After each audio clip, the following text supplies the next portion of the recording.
네, 여러분 안녕하세요. 2024년 3월 14일 목요일 명예 뉴스 인사이다 시작하겠습니다.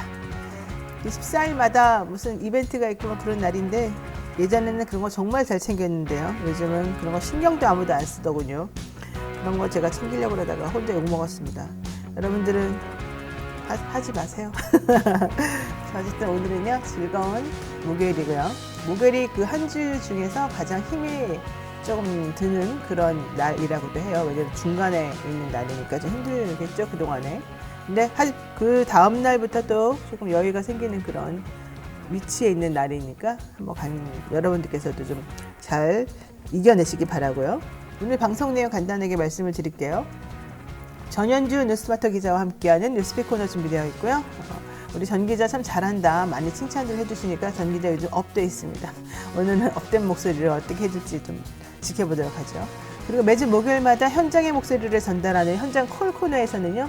더불어민주연합의 전략지역 비례대표 후보로 임미애 전 경상북도당 위원장이 지금 추천이 됐어요. 그래서 이 비례대표 판세 그리고 특히 민심 한번 알아보도록 합니다. 민주당은 이 경상도 쪽에서 또 국민의힘은 전라도 쪽에서 이 의석수 얻기가 상당히 어려운데 그래서 전략적으로 양쪽에 비례대표를 포함시켜서 의석을 좀 배분하는 이건 좀 괜찮은 것 같습니다. 하지만 이게 그동안에는 시행된 적이 없었기 때문에 한번 보겠습니다. 이어서 이슈 삼합 시간에는요. 김필성 신의진 변호사와 함께 요즘 또 들끓고 있는 이종석 국방부 장관 호주대사 임명 문제부터 시작해서 각종 양당의 현안들 한번 살펴보도록 하겠습니다. 생방송 중에 궁금한 점 있으시면 언제든 댓글 남겨주시고요. 노영의 뉴스 인사이다 본격적으로 시작해 보겠습니다.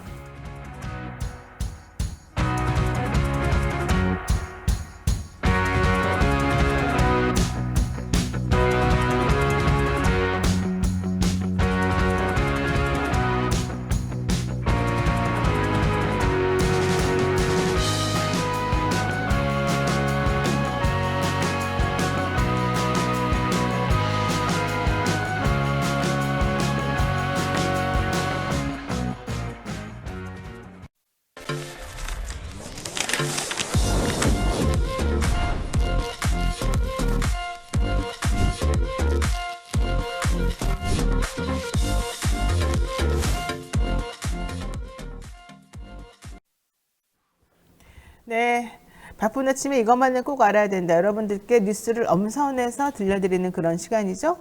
오늘은 전현주 기자가 뉴스픽 전해드립니다. 어서 오십시오. 네, 안녕하세요. 네, 아침에 일어나서 준비해서 오려면 많이 힘들 텐데요. 이 뉴스픽. 뉴스픽 하는 이 과정은 어떻게 되나요?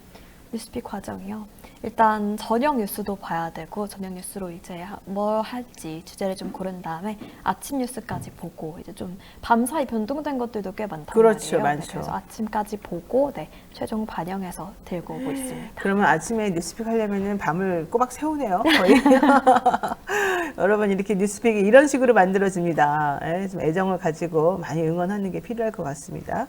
오늘 첫 번째 또 얘기 한번 해보겠습니다. 공천 작업이 마무리가 되고 이제는 각 당에서는 비례대표를 어떻게 얻을 것인가 여기에 대해서 지금 수싸움이 치열하죠. 그래서 결론적으로 이 투표 용지에 이 비례대표 번호 당의 번호겠죠. 어쨌든 당이 앞번호를 받느냐 못 받느냐 이게 되게 중요해요. 왜냐하면 너무 길기 때문에 밑에까지는 사람들이 안 본단 말이죠. 그러면 비례대표 순번을 어떻게 만들어야지 그 안에 의원을 몇 명이나 집어넣어 주어야지 이 당이 앞번호를 받냐 뒷번호를 받냐 이런 게 달라지기 때문에 여기에 대해서 수가 많이 생기는데 어제 국민의힘에서 윤리위를 열어서 자당의 비례대표 의원들 8명을 제명했습니다. 자, 이게 바로 이제 신호탄이 되는 겁니다. 네, 맞습니다. 국민의힘 윤리위원회는 어제 비례대표용 위성정당인 국민의 미래로 건너갈 8명의 비례대표 현역 의원을 제명 처리했습니다. 이번 제명은 평소 윤리위가 내리는 제명처럼 망언이나 중대한 결격 사유 때문이 아닌데요. 윤리적으로 결함이 없는데 형식적으로 책임을 물어서 모정당이 위성정당의 현역 의원을 이른바 꿔주는 꼼수를 부린 겁니다. 밝혔습니다. 전해진 바로는 이들의 징계 사유는 국민의 미래당을 위해 활동했다는 명목으로 전해지고 있습니다. 이 8명 위원회는 비대위원인 김예지 위원을 비롯해 김근태, 이종성, 정경희, 지성호 의원 등이 대상인 것으로 알려져 있습니다. 이번 총선에서 지난 총선에서 양당이 서로 의원 꺼주기를 비난하면서 사과 공방을 벌였던 게 무색할 만큼 다시 자행하고 있는 모습인데요. 이런 꼼수를 부리는 이유는 앞서 말씀드렸듯이 현역 의원 숫자가 많을수록 비례대표 선거 투표용지에서 앞순번 기호를 받을 수 있기 때문입니다. 이 비례대표로 선출된 의원이 소속 정당에서 탈당하면 자동으로 의원직을 상실하기 때문에 의원직을 유지한 채 당적을 옮기기 위해서 제명이라는 방법을 사용한 겁니다. 지역구 후보 기호 2번인 국민의힘은 비례대표 투표용지 역시 2번째 칸을 목표로 하고 있습니다. 국민의힘은 오는 15일 제명을 의결하기로 했고요.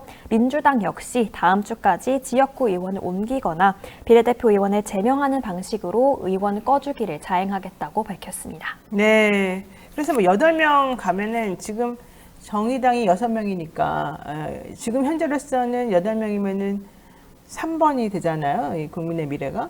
그러면은 민주당은 8명보다 많아야 되겠네요. 과연 될까? 예, 민주당 요즘 의원 모자릅니다. 다 탈당하고 다 여기저기 나가 있어가지고. 그리고 또 중요한 거는 이제 이렇게 의원을 꺼주기 위해서는 그 해당되는 의원들이 다음 선거에 불출마하는 의원들이 사실은 대상이 되어가지고 부분들이 당하고의 관계가 어떤지 이런 것도 살펴봐야 될 것 같긴 하더라고요. 그런데 어쨌든 이런 식으로 되니까 또 위성정당, 비례정당마저도 결론적으로는 거대 양당의 이런 자기들끼리 쿵짝쿵짝 해먹는 이것들이 반복되는 거 아니냐. 그러면서 녹색정의당 매우 화가 났습니다. 이에 반발해서 헌법소원도 제기했다고 소식이 들리더군요. 네, 녹색정의당은 어제 거대 양당의 위성정당 등록 위헌 확인 헌법소원을 제기했습니다.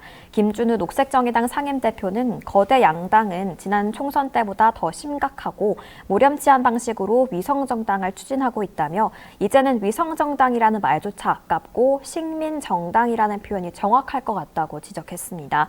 이어서 선관위가 이러한 위성정당 등록을 승인한 것은 헌법상의 정당 제도를 잠탈하는 행위라고 강조했는데요. 한마디로 위성정당에 대한 중앙선관위의 정당 등록 승인 행위가 선거권과 참정권을 침해하는 행위라는 겁니다. 녹색정의당은 헌법소원 심판 청구서를 통해서 두 위성정당의 창당 경위, 당헌 당규, 현역 의원 파견, 창당에 대한 물적 원조, 모 정당의 통제 등의 상황에 비추어 볼 때 양당의 위성정당이 지지자들에게 비례대표 투표를 유도할 목적으로 설립한 것이라고 것에 해당한다고 봤습니다. 각 위성정당의 구성을 살펴보면요. 국민의힘 공천관리위원인 유일준 변호사는 국민의힘 비례대표 위성정당인 국민의미래 공천관리위원장을 경직하고 있습니다. 또 전종학 전해진 공관위원도 국민의미래 공관위원을 겸직하고 있고요. 민주당은 소수 정당과 함께 더불어민주연합을 꾸렸는데 이는 현행 정당법 제41조 유사 명칭 등의 사용 금지 항목을 명백하게 위반한 것이라는 지적이 나오고 있습니다. 그렇군요. 현행 정당법 41조 유사명칭 사용 금지 항목을 국민의미래도 어겼고 민주연합도 어겼다. 이게 이제 정의당의 주장인 거죠. 네. 누가 봐도 그 양당이 떠오르니까요. 근데 그렇게 떠오르라고 지은 거죠, 사실은. 민주당의 위성정당, 이제 국민의 미래보다도 지금 현재 민주당의 위성정당이라고 불리우는 더불어민주연합이 사실은 계속해서 문제가 되고 있습니다. 왜냐하면 국민의 미래는 그냥 자기네끼리 다 아주 일사불란하게 팀도 꾸리고 전략도 세우기 때문에 별 문제가 없는데 지금 여기서 가장 문제가 되는 것은 더불어민주연합입니다. 연합이 붙으니까 결과적으로는 소수정당들이 이제 다 같이 모여가지고 하나의 그 단체를 꾸민 건데, 정당을 만든 건데, 이러다 보니까 서로 목소리들이 다르고 서로 가진 가치관이 달라가지고 이제 문제가 되는 것 같죠. 어쨌든 논란이 되는 시민사회단체의 그 추천목 4명 중에서 여자 2명이 지금 사퇴를 했어요. 그런데도 계속해서 진통을 겪고 있고, 이번에는 임태훈 인권센터 소장도 병역 의무를 이행하지 않았다. 이거는 우리 당에서는 있을 수 없는 일이다 하면서 민주당에서 이 사람에 대해서 사퇴해라 이렇게 또 지금 요구하고 있지 않습니까? 이러면은 민주당 입장에서는 시민사회단체랑 아예 연대를 안 한다는 건지 이게 좀 복잡스러운 상황이 돼버렸죠? 어떻게 된다는 겁니까? 네, 맞습니다. 지난 12일 더불어민주연합에서는 시민사회계에서 추천한 전지혜 금융정의연대 운영위원과 정영희 전국 농민회 총연맹 구례군 농민회장이 과거 이력이 논란이 되면서 사퇴했습니다. 전 의원은 과거 한미연합훈련 반대 시위 논란이 일었고 정 농민회장은 사드 반대 시위에 주도적으로 참여한 게 문제가 됐습니다. 현재 더불어민주연합 비례후보 1번과 14번이 공석이 된 상태인데요. 한편 시민사회 몫인 여성 비례대표 1번에 대한 논란이 계속된다면 민주당 여성 후보를 앞서 말씀드린 의원 꿔주기 방식을 통해서 올릴 수 있다는 전망도 나오고 있습니다. 그렇게 되면 백승하 전 강원교사 노조위원장이 1번이 되고 민주당 추천 후보들의 비례 순번이 앞으로 당겨지면서 민주당 추천 후보들의 당선 가능성이 높아집니다. 또 다른 시민사회 추천 인사인 임태훈 전 군 인권센터 소장에 대해서도 교체돼야 된다는 목소리가 나오고 있었는데요. 어젯밤 임 전 소장은 자신의 페이스북을 통해서 서류 심사 결과 컷오프 통보를 받았다고 밝혔습니다. 양심적 병역 거부로 징역형을 받은 임 전 소장의 이력이 국민 눈높이에 맞지 않는다는 게 민주당의 판단입니다. 이렇게 되면 시민사회목 비례대표 후보 4명 가운데 3명이 낙마한 상태로 시민사회와 민주당의 관계가 흔들릴 가능성도 제기되고 있는데요. 시민사회계가 정해진 절차와 기준에 따라서 공정하게 심사했는데 민주당이 부화내동하고 있다라고 반발하고 있어서 더 큰 파장이 예상됩니다.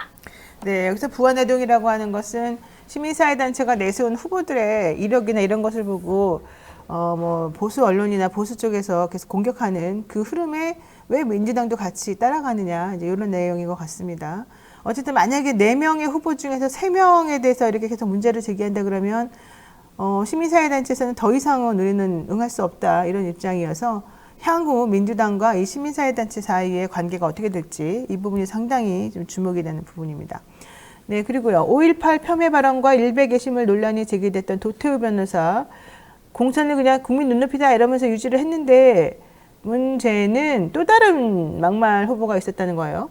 네. 네, 재검토가 필요하다는 한동훈 위원장의 말에도 불구하고 국민의힘은 도태우 변호사의 대구 공천을 유지하기로 했습니다. 도 변호사가 낸 사과문에 진정성이 있었다는 게 그 이유였는데요. 내일이죠. 이번 주 금요일에 한 위원장이 광주 방문을 앞두고 있어서 해당 지역에서 어떤 발언과 태도를 보일지도 관심이 집중되고 있습니다.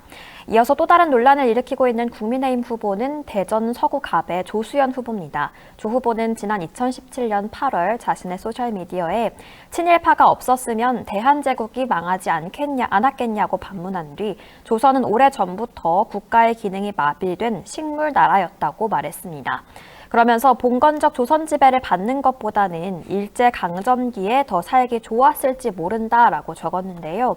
이후 2019년에는 책 이완용 평전에 관해서 적으면서 사실 망국의 1등 책임은 이완용이 아닌 고종에게 있다라고 했습니다. 사실상 친일파 이완용을 두둔했다고 볼 수 있는 문장이었는데요. 논란이 커지자 조 후보는 입장문을 통해서 반일 감정을 자극해 정치적 이득을 보려는 문재인 정부와 좌파 지식인들을 비판하는 과정에서 과도한 표현이 있었음을 인정한다고 사과했습니다. 국민의힘 공관위 측은 조 후보의 발언과 소명 내용을 들어보겠다고 말한 상태입니다. 아니 근데 국민의힘 후보들은 유독 이런 종류의 말들을 상당히 많이 하고 친일파적인 발언과 행동이 의심스러운 사람들이 사실은 상당히 많습니다. 조수연 씨, 조선이 식물 나라였다? 그래서 일본이 우리나라를 침략하는 게 당연하다? 좋다? 고맙다? 지금 이 얘기입니까? 조선의 고종이 멍청하기 때문에 이완용이가 우리나라를 통째로 일본에 갖다 바쳤는데 그것이 그 당시에는 대한민국을, 대한조선을 살릴 수 있는 길이었기 때문에 당연한 거고 고마워야 되는데 이제 와서 왜 이러는 소리 하냐. 이게 지금 당신이 하고 싶었던 말이었을까요? 부끄럽지 않나요? 그럼 왜 사과를 합니까? 본인이 하고 싶었던 말이 그 말이 사실이고 그런 가치관이 본인에게 투철하게 각인되어 있다고 한다면 왜 사과를 합니까? 그리고 당시에 반일 감정을 자극해서 정치적 이득을 보려는 정부가 있었다. 그런 정부하고 본인이 말하는 거하고 무슨 상관이 있습니까? 그게 말이 된다고 생각하십니까? 좌파 지식인을 비판하는 과정에서 과도한 표현이 있었다? 이게 단순히 과도한 표현의 문제일까요? 저는 그거 아니라고 봅니다. 왜 이렇게 비겁하게 변명하십니까? 본인이 그것이 맞다고 생각하면 그대로 따르십시오. 2017년도에 한 말이나 2019년도에 한 말이나 맥이 같아요. 왜 사과를 해요? 사과하지 마세요. 비겁하게. 국회의원 한번 해보려고 그러는 거죠? 이런 거 국민의 눈높이라 그러면서 또 공천 그대로 유지시켜주고 그러면 국민의힘 큰일 납니다. 지금 국민들의 감정이 어떤 건지도 모르시고 지금 이번 정권이 일본에 대해서 지금 어떤 태도를 취하고 있고 그 태도를 취하는 것이 국민들에게 어떤 영향을 미치고 있는지를 잘 알면서 어떻게 이런 상황을 그대로 내버려 두는지 어떻게 이런 사람을 공천을 주고 국회의원 후보로 내세우는지 참 이해가 안 갑니다. 정말 일관성이 있다. 정말 이해 안 되는 일관성이 정말 존재하는데 도대체 그 일관성의 뿌리는 무엇인지 정말 궁금하다. 저는 이 조수연 씨 얘기를 들으면서 이 사람 조상이 뭐가 있나? 이런 생각 솔직히 했어요. 이완용 씨 후손인가? 이런 생각까지 했어요. 외척인가? 잘 모르지만 자기네 나라는 인정하지 않고 힘 있는 나라가 우리나라를 와가지고 뺏고 사람 죽이고 모든 걸 다 초토화시켰는데도 고마워해라. 이게 바로 식민사관이라는 겁니다. 이해가 안 됩니다. 자, 도 변호사 뿐만 아니라 조수연 씨 뿐만 아니라 이번에 정봉주 의원도 문제입니다. 어떻게 이렇게 말을 함부로 합니까? 예? 현역 박용진 의원 꺾고서 되게 힘들게 공천을 받았습니다만은 이 사람들 말 함부로 하죠. 2017년도. 자, 뭐라고 말했길래 또 문제가 되고 있습니까? 네, 지난 2017년 정 후보는 자신의 유튜브 방송에서 당시 평창 동계올림픽을 앞두고 북한 스키장 활용 방안과 관련해 패널들과 대화하면서 DMZ에 멋진 거 있잖아요. 발목질해 라면서 DMZ에 들어가서 경품을 내는 거야. 발목질에 밟는 사람들한테 목발 하나씩 주는 거야 라고 말했습니다. 이는 2015년 8월 경기도 파주시 DMZ에서 수색작전을 하던 군 장병 2명이 북한군이 매설한 목함질의 폭발로 인해서 다리를 잃는 등 심각한 부상을 입은 사건을 언급한 것 아니냐는 의심을 받고 있습니다. 정 후보는 논란이 되자 페이스북에 과거 목발 경품 발언 직후 당사자에게 직접 유선상으로 사과드린다고 관련 영상 등을 즉시 삭제한 바 있다며 사과드린다고 적었습니다. 하지만 전날 TV조선 보도에 따르면 2015년 8월 DMZ에서 수색작전 중 목함질의 폭발로 부상을 입은 당사자들은 연락받거나 사과받은 적이 없다라는 입장을 밝혀서 또 다른 논란이 제기되고 있고요. 논란이 일자 호준석 국민의힘 대변인은 막말과 욕설로 가득한 정봉주 후보의 언행을 보고 있으면 국민의 대표가 되겠다고 총선에 나선 후보의 가치관과 인식이 끔찍한 수준이라는 생각을 하게 된다라면서 비난했습니다. 이 외에도 정 후보의 문제 발언은 또 있었는데요. 지난 1월 4일 JTBC 유튜브 방송에서 실시간 댓글창을 확인하면서 댓글을 봐야 한다. 이게 벌레가 많이 들어왔나, 진보가 맞나, 보수가 맞나 라고 말한 바 있습니다. 국민들을 벌레로 표현했다는 점에서 문제가 되고 있습니다. 경향신문 보도에 따르면 정 후보에 대해서 민주당은 윤리 감찰에 착수한 것으로 전해지고 있고요. 이재명 대표는 저를 비롯한 우리 민주당의 모든 후보들과 당의 구성원들도 앞으로 더 한층 말과 행동에 신중을 기해야 할 것이라면서 설화 경계령을 내렸습니다. 네, 정봉주 후보 진짜 조심하셔야 돼요. 정봉주 후보는 순발력도 좋고 이 정치나 이 상황 풀어가는 거에 대한 통찰력이 매우 있는 사람이기 때문에 재밌기도 하고 또 특이하기도 하고 또 용감하기도 하고 여러 가지 측면에서 장점이 많죠. 하지만 상당히 우려스럽게 막말하는 경향이 사실 상당히 있습니다. 이게 한두 번이 사실은 아닌 것이고요. 어떻게 DMZ에 들어가서 경품을 내자 이런 말을 할 수가 있습니까? 예? 평창 동계올림픽 그때 우리 당시에 얼마나 잘 되기를 바라면서 했었습니까? 그때 북한 스키장 활용하는 것에 대해서 사람들이 걱정을 하면서 야 거기 지뢰 많잖아. 이제 그럼 큰일 나는데 여기 어떻게 하겠니? 이러다 안 돼 위험해. 이제 이런 얘기 나오니까 농담이랍시고 이제 이런 말을 한 거잖아요. 말이 돼요? 예? 거기 한번 들어가서 지뢰 때문에 다친 사람들 한번 생각해 봤습니까? 이런 식으로 본인이 가벼운 사람이라는 것을 남들에게 알릴 필요도 없고요. 이런 상황인데 남들을 뭐 비난할 수 있는 상황도 아니죠. 언행이 매우 중요하다. 이 얘기를 안 할 수가 없는 거고요. 그런데 이제 1월 4일 JTBC 유튜브 방송에서 댓글창에 나와 있는 뭐 벌레 우는 어쩌고저쩌고 하는 거는 이제 보통은 이제 버그라고 해서 그 프로그램에 들어가가지고 이제 분탕질 치고 회방 놓고 이제 이런 사람들을 보통 일컫는 말인 것 같아요. 저는 그런 말을 쓰지는 않지만 그래서 그거 자체가 그냥 아주 뭐 그 사람들을 폄훼한다거나 뭐 국민들을 벌레로 봤다 이렇게 본다기보다는 그 댓글창에 들어가가지고 분탕질 내고 자꾸 시끄럽게 하고 문제를 일으키는 그런 안 좋은 행위를 하는 사람들을 지칭하는 일반적인 사람들이 많이 쓰는 말을 사용한 것 같습니다.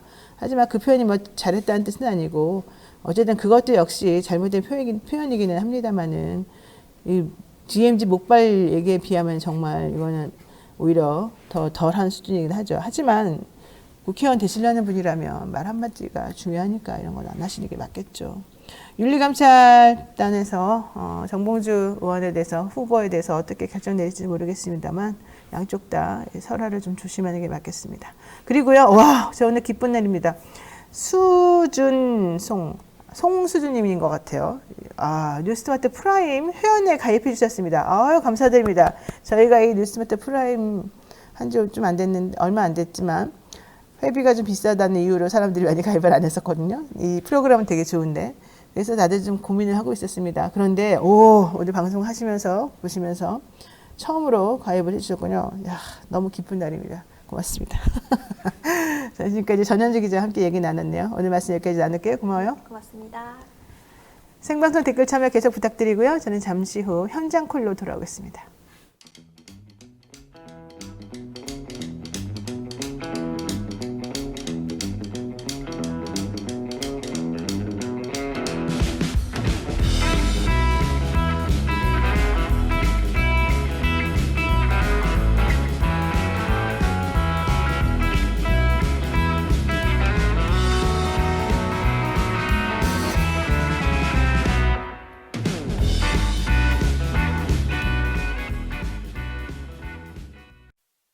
매일 10시 1시간만 투자하면 내 계좌도 10배거. 개장하자마자 급등? 따라잡아도 되나? 1분 대기죠. 점상이 답변해줍니다. 바쁜데 특징 중? 언제 공부해? 1시간만 투자하세요. 점상이 정리해줍니다. 단기로 치고 빠질 종목 없나? 매일 오전 10시 점상이 골라줍니다. 매일 오전 10시엔 점상을 잡아라. 유튜브에서 점상 시크릿을 검색하세요. 네, 좀 전에 정봉주 의원 관련해서 지뢰 밟으면 목발 경품 등 막말을 한 정봉주 의원에 대해서 감찰에 착수했다라고 민주당에서 밝혔다고 경향신문이 보도를 했습니다. 그랬는데 여기에 대해서 그게 또 가짜뉴스다, 아니다, 사실이 아니다 이런 얘기들이 좀 올라오고 있습니다. 정확하게 무엇이 사실인지는 한번 확인을 해봐야 되겠습니다. 근데 중요한 건 가짜뉴스고 뭐고 다 떠나가지고 어쨌든 그런 발언을 한 거가 사실이면 그거는 부적절한 발언이었고 국회의원이 되실 분이라고 한다면 그런 부분에 있어서는 신중하고 조심해야 된다. 이게 오늘의 포인트인 거는 잊지 말아야 될 것 같습니다. 네, 자 이제 또 본론으로 들어와서 현장 콜 얘기 한번 해보죠. 총선이 한 달도 남지 않았습니다. 민주당에게 험지로 불리우면서 단 한 번도 지지하는 이 국회의원 정당이 바뀌지 않았던 TK, 강력한 TK 지역이 있습니다. 대구 경북 지역인데요. 이곳의 민심을 알아볼 예정입니다. 먼저 오늘의 주인공 영상을 통해서 보고 오겠습니다.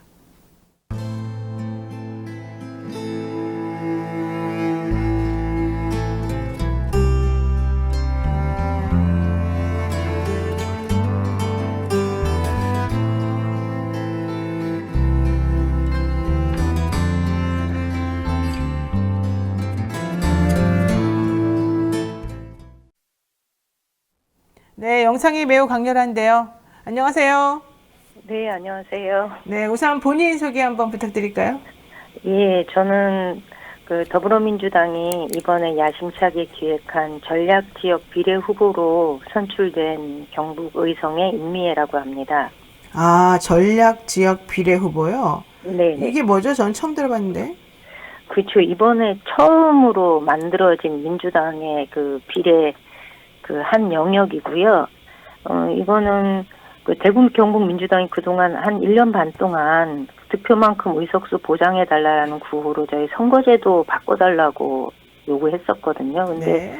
그게 실제로 물 건너가면서 그 다음에 논의됐던 게 권역별 비례대표제예요. 그러니까 저희가 지역의 대표성을 갖는 정치인을 소선거구제 하에서는 배출하지 못하니까 권역별로 비례대표제를 도입해서 저희가 얻는 지지율만큼의 비례 후보를 국회로 보낼 수 있게 해달라고 했는데 그것도 사실상 어려워지면서 당이 이번에는 방식을 바꾸어서 대구 경북 지역을 전략 지역으로 선정을 하고 그 지역의 권리당원들의 투표로 후보를 2명, 여성 1명, 남성 1명을 뽑은 다음에 그 사람을 비례대표로 선출하겠다, 그러니까 배정하겠다 이런 의지로 만든 새로운 그 민주당의 비례대표 제도입니다. 그러면은 이 TK 지역에만 이런 전략 비례가 있는 거예요? 아니면 다른 지역에도 그렇죠. 있나요? 아, 아니요, 대구 TK에만 경북만 있어요. 네. 그렇군요. 지금 그동안 지역에서 한 번도 당선자를 배출하지 못한 곳이 아. 대구 경북이 유일하거든요. 그렇게 또 어려운 일이 있었군요. 어쨌든 네. 권역별 비례대표가 좀 도입됐으면 좋았겠지만 이게 선거제 때문에 네. 무산이 되면서 전략 지역이라고 하는 방식으로 어쨌든 이런 걸 한번 해보는 거네요. 저는 매우 좋은 제도인 것 같습니다. 네. 저희한테는 이게 2월 29일 날 김성환 의원이 이걸 발표를 했을 때 네. 사실 전혀 예상하지 못하고 있는 상황에서 발표 내용을 보고 굉장히 놀랐죠. 당이 그래도 대구 경북 지역 당원과 지지자들에 대해서 잊지 않고 있었구나라는 생각이 들어서 굉장히 반가웠습니다. 네. 자, 이제 좀 전에 영상 얘기를 좀 연결해서 한번 해보겠습니다. 지금 보니까 임미애 후보는 대구 경북이 굉장히 위기다. 전국에서 예산을 4번째로 많이 쓰는데 그런데도 가장 가난한 사람들이 바로 이 경북 도민이다.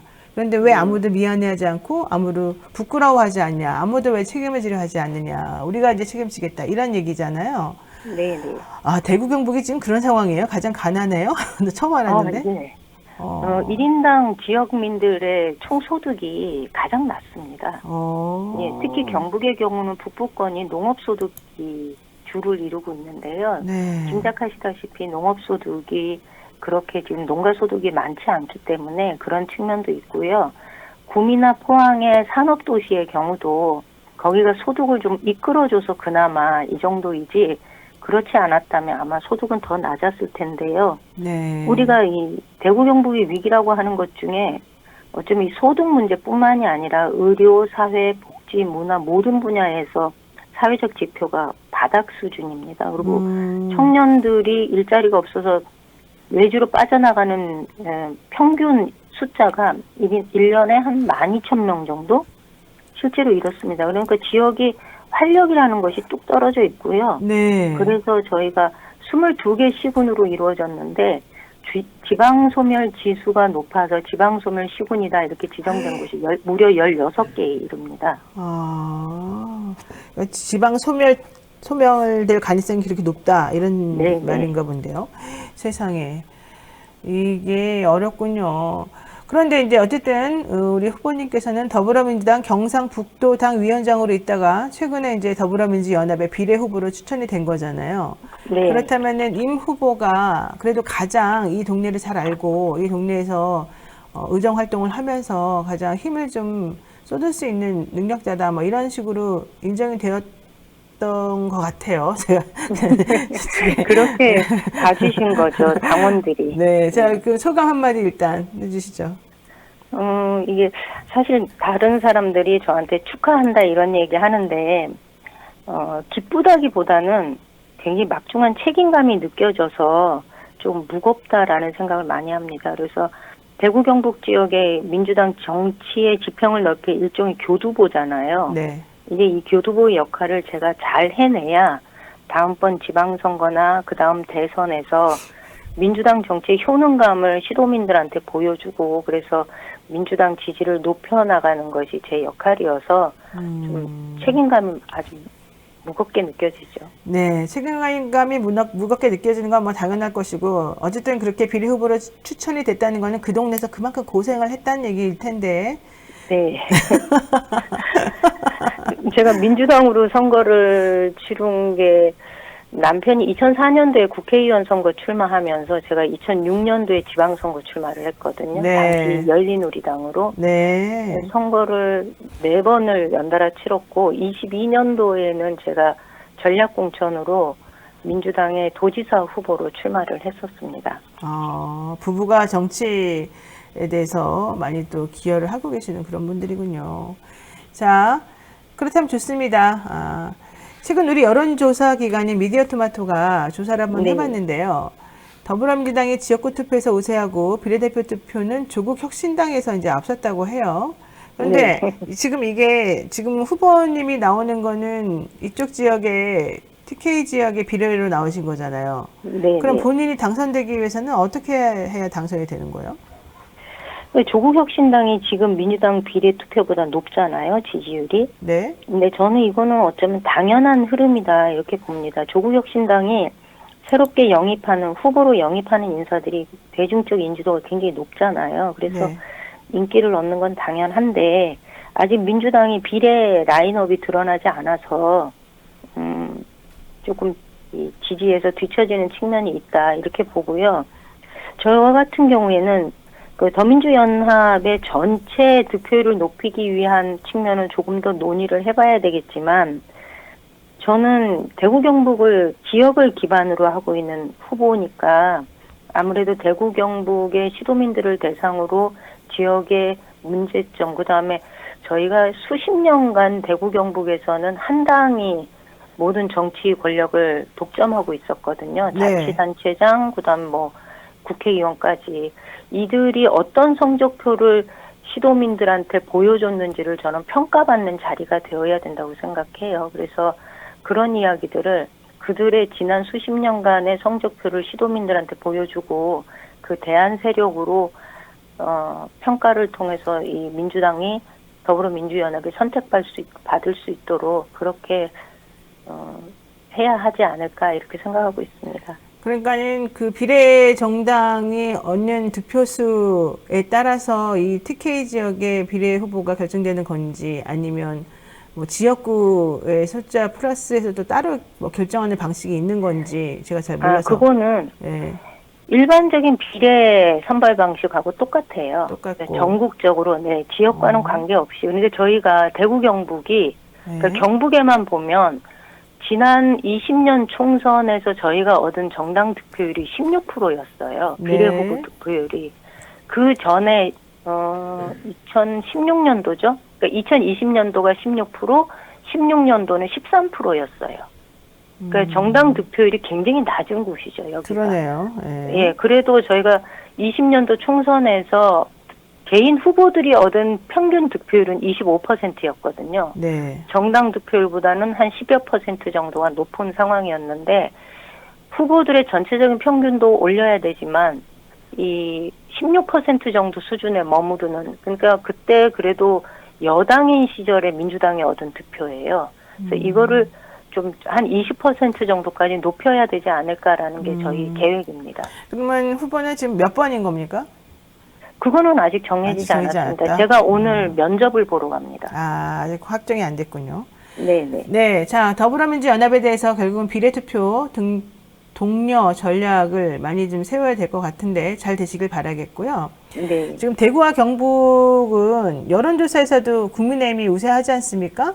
네. 근데 이 기조가 안 바뀌고 그대로 있나요? 아니면 좀 바뀔 가능성이 좀 있나요? 이게 저희가 일반적으로 나오는 여론조사를 저희가 그렇게 신뢰하진 않습니다. 뭐 실제로 뭐 너무 들쑥날쑥한 경우도 있고요. 그리고 과거에 비교해서 바닥의 분위기는 네. 많이 바뀌어 있다는 걸 저희가 느끼거든요. 실제로 제가 뭐 어저께 식당을 가서 이렇게 식사를 하는 중에도 사장님이 그런 얘기 하세요. 자기 국민의힘 당원이다. 그런데 이번 선거에서는 민주당을 찍겠다. 나라가 개판이다. 오. 이 책임이 민주당에 있겠느냐.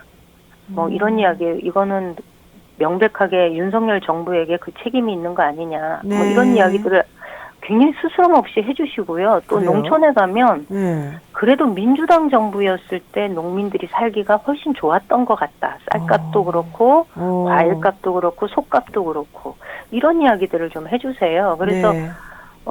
바닥에서는 민심의 변화가 읽혀지는데 저희가 해야 될 거는 이게 변화된 민심을 표로 연결하는 것이 중요하잖아요. 그렇죠. 예. 이게 이제 핵심인 것 같습니다. 그래서 저희가 신뢰를 조금 더 보여주고 우리가 충분하게 당신들의 의사를 대변해 줄 수 있는 정치 세력이라는 것에 대한 확신을 주는 것이 되게 필요한 것 같아서 네. 그렇게 좀 노력을 할 계획입니다. 네, 더불어살기님께서 임미애 후보 험지에서 늘 민주당원으로 고생하시는 분입니다. 라고 얘기를 또 해주셨네요. 네, 그리고요. 고맙습니다. 정권 심판원이 지금 이제 화두로 떠오르고 있고, 네. 약간 그 공천 기간 동안에는 조금 수면 아래로 내려가 있다가 다시 이제 불붙는 모습이긴 하거든요. 네. TK도 정권 심판원이 좀 강세입니까? 아니면 거기는 신경 안 씁니까? 있지요. 있어요? 아까 말씀드린 대로 정권 심판원은 있습니다. 그것이 뭐 수도권이나 다른 지역에서처럼 많이 올라오지는 않죠. 그게 그 이유는 이분들은 현 정부가 잘하면 막 그렇게 얘기를 할 텐데 워낙 지금 형편없잖아요. 그러다 보니 말을 꺼내지 않아요.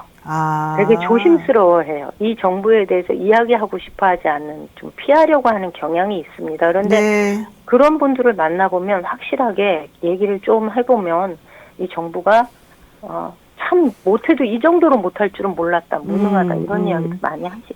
그렇군요. 그러니까 거기서도 지금 정권 심판원이 우세한 것 같긴 하지만 말로는 정확히는 안 하는 그런 상황인가 봅니다. 네. 과거보다는 많이 이게 높아졌다, 이런 과거보다? 생각이 듭니다. 네.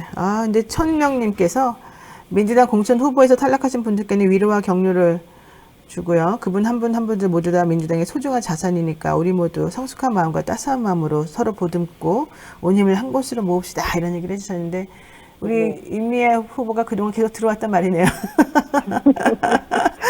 네. 자, 여기도 한번 해볼게요. 소개 영상, 제가 아까 잠깐 이제 소개 영상 관련해서 한번 질문을 드려본 게 이건데, 도민의 삶의 만족도가 전국 꼴찌다. 개인 소득도 전국 꼴찌다. 안전도도 전국 최하위 5등급이다. 단 한 번도 정당이 바뀌지 않았다. 이 말만 들으면 상당히 암울하고 좀 우울해지거든요. 근데 TK를 어쨌든 바꾸고 싶다는 게 지금 본인의 소망인 거잖아요. 근데 여기서 그냥 우리는 밑바닥부터 열심히 사람들 만나서 설득하겠습니다. 뭐 이렇게만 해가지고는 바뀌지 않을 것 같아요. 어떻게 해결해야지 이런 게 해결이 됩니까?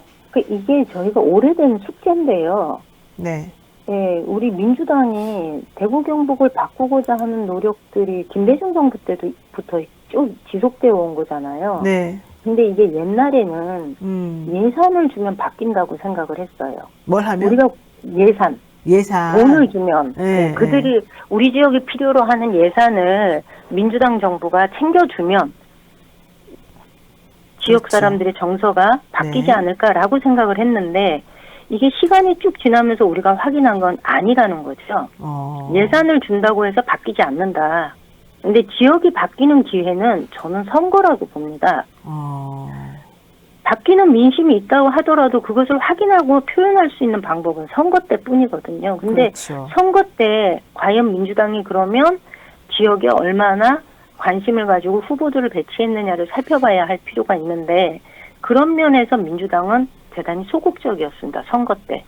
그래서 저희가 재작년부터 지속적으로 요구한 게 그 지역에 기반한 민주당 정치인과 당에서 중량감 있는 정치인을 적절하게 조화를 이루어서 결국 그 정당이 지역민들한테 손을 내미는 방식은 좋은 후보를 통해서 우리를 선택해 주십시오. 이 지역을 바꿔 주십시오. 이렇게 의사 표현을 해야 되는 거잖아요. 그렇죠. 그러니까 지역 기반한 정치인 플러스 중량감 있는 중앙의 정치인들을 조화를 이루어서 이번 선거에서 좀 내려보내달라.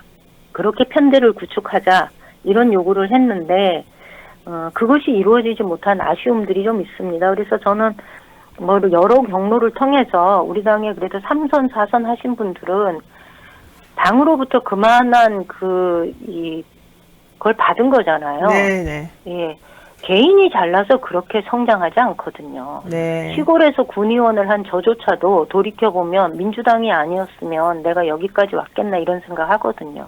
그렇다면 그분들은 공천에 대해서 이렇게 억울함이 있을지는 모르나 본인이 당으로부터 받은 모든 것들을 생각한다면 이제 당이 어려워하는 대구 경북에 내려가서 자신의 정치 인생을 새롭게 한번 열어보겠다. 자신이 가지고 있는 연륜을 대구 경북 사람들하고 함께 펼쳐보겠다. 이런 각오들을 해주시는 것이 맞다. 그런데 그런 면들이 보이지 않아서 굉장히 아쉬운 거죠. 알겠습니다. 자, 마지막으로 하시고 싶은 말씀 있으시면 짧게 30초만 부탁드리겠습니다.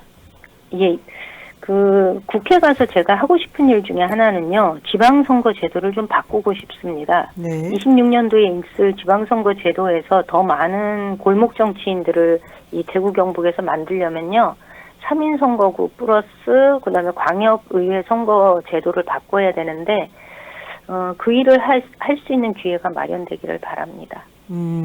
알겠습니다. 어쨌든 그동안에 많이 고생하셨었는데 이번에 정말 이런 좀 새로운 제도로 다시 또 원내 진출하실 수 있으면 좋겠고요. 간단하게 임미애 위원장 소개해드리면 1966년생 이화여자대학교 경제학과 졸업, 총학생회장 출신이고 남편인 김현권 전 국회의원은 20대 때 비례대표 하셨던 분입니다. 경북 의성으로 귀농을 하셨고 농민운동 했고 재선 의원이죠. 의성군 의원으로 재선하셨습니다. 2018년도에는 또 경북도 의원을 지내기도 했군요. 2022년에는 경북도지사에 도전했는데 떨어졌습니다. 근데 그때 당시에 되게 성과가 좋았던 것으로 알고 있어서 많은 분들이 응원을 했었었죠. 자, 이번에도 이 새로운 제도에 힘입어서 원내에 무난히 잘 진출하시고 원하시는 모든 일 잘하고 대한민국의 민주주의를 위해서 좀 힘을 써주시기 바라겠습니다. 오늘 말씀 여기까지 듣겠습니다. 고맙습니다. 고맙습니다. 네, 지금까지 임미애 전략지역 비례대표 후보와 함께 얘기 나눴습니다. 저는 잠시 후 이슈 3업으로 돌아오겠습니다.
네, 산삼의 분양 함양 지리산 제락 800고지에서 농약 한 방울 비료한 톤 없이 오르지 자연의 힘으로만 자란 산양 산삼입니다. 사포닌 함량이나 효과는 자연 산삼과 진배가 없고요. 7년근 뿌리, 잎, 열매 한 뿌리를 한 병에 담아내서 압도적인 사포닌 함량을 자랑합니다. 컴파운드 K 강화 특허 추출 방식으로 흡수를 높였고요. 사랑하는 부모님, 남편과 아내, 그리고 열심히 살아온 나 자신에게 지리산 천년의 기운을 선물하시기 바랍니다. 지금 현재 1+1 이벤트 하고 있고요. 여기에다가 맛있는 산삼떡 3종 세트도 같이 드리니까 한번 드셔보십시오. 전화 문의는 1666-1080, 1666-1080으로 하시면 됩니다. 네이버에서 산삼 순백 치시면 여러분들이 또 원하는 모든 정보를 얻어보실 수가 있으시겠습니다. 이제 목요일에는요. 세명의 변호사와 함께하는 톡쏘는 정치평론 시사 맛집 이슈 3합을 하겠습니다. 김필성 변호사 그리고 신유진 변호사 모셨습니다. 어서 오십시오. 네, 안녕하세요. 네, 안녕하세요.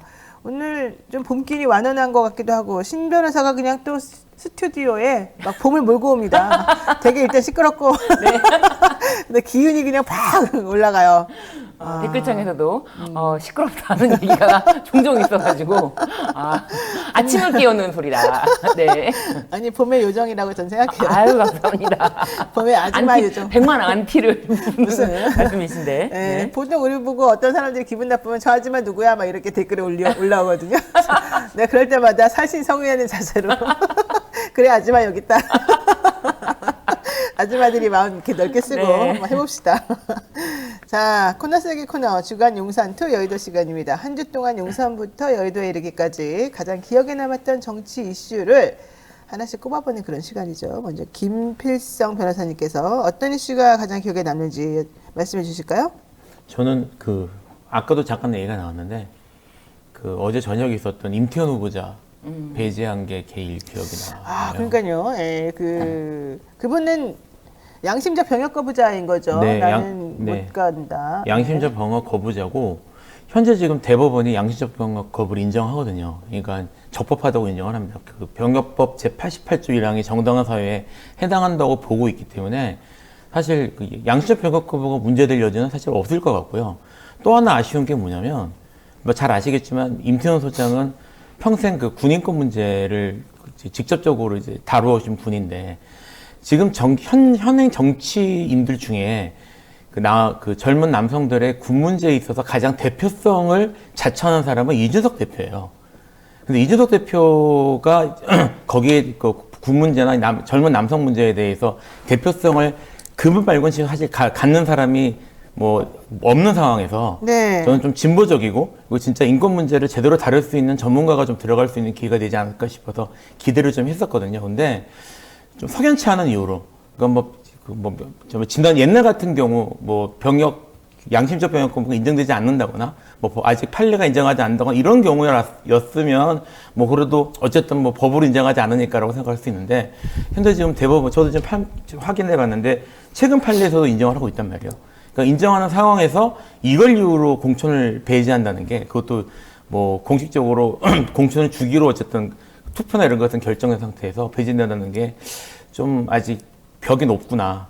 그리고 갈 길이 좀 멀구나 이런 생각이 좀 들었어요. 그러니까요. 더불어민주연합에 참여하는 민주당, 진보당, 새진보연합, 시민사회단체연합, 정치시민회의 각각 비례대표 후보를 선정을 했는데 시민사회 후보 4명이 뽑혔고 그 중에서 이제 1번은 아무래도 이제 상징적인 의미에서라도 그 시민사회단체에서 내세운 분을 주기로 했단 말이죠. 그러니까 무조건 당선되는 자리를 준 건데 이제 문제는 이분들에 대해서 뭐 자꾸 보수 언론에서 프레임이라고 저는 솔직히 봅니다. 뭐 한미연합훈련 반대한다 이제 이런 것들 하니까 너 종북 아니냐 이러면서 그런 걸 주장했던 결의 하나 출신이니까 잘 안 돼. 막 이렇게 하니까 민주당도 중도표를 의식해서 그런지 몰라도 어쨌든 이건 조금 부적절하다. 뭐 이런 의견 냈던 것 같고 또 두 번째 정영희 씨 같은 경우에도 이거 안 돼. 뭐 이래가지고 안 되고 또 임태훈 소장도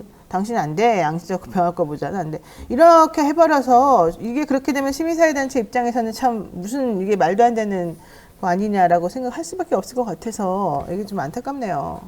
어떻게 보세요? 우리?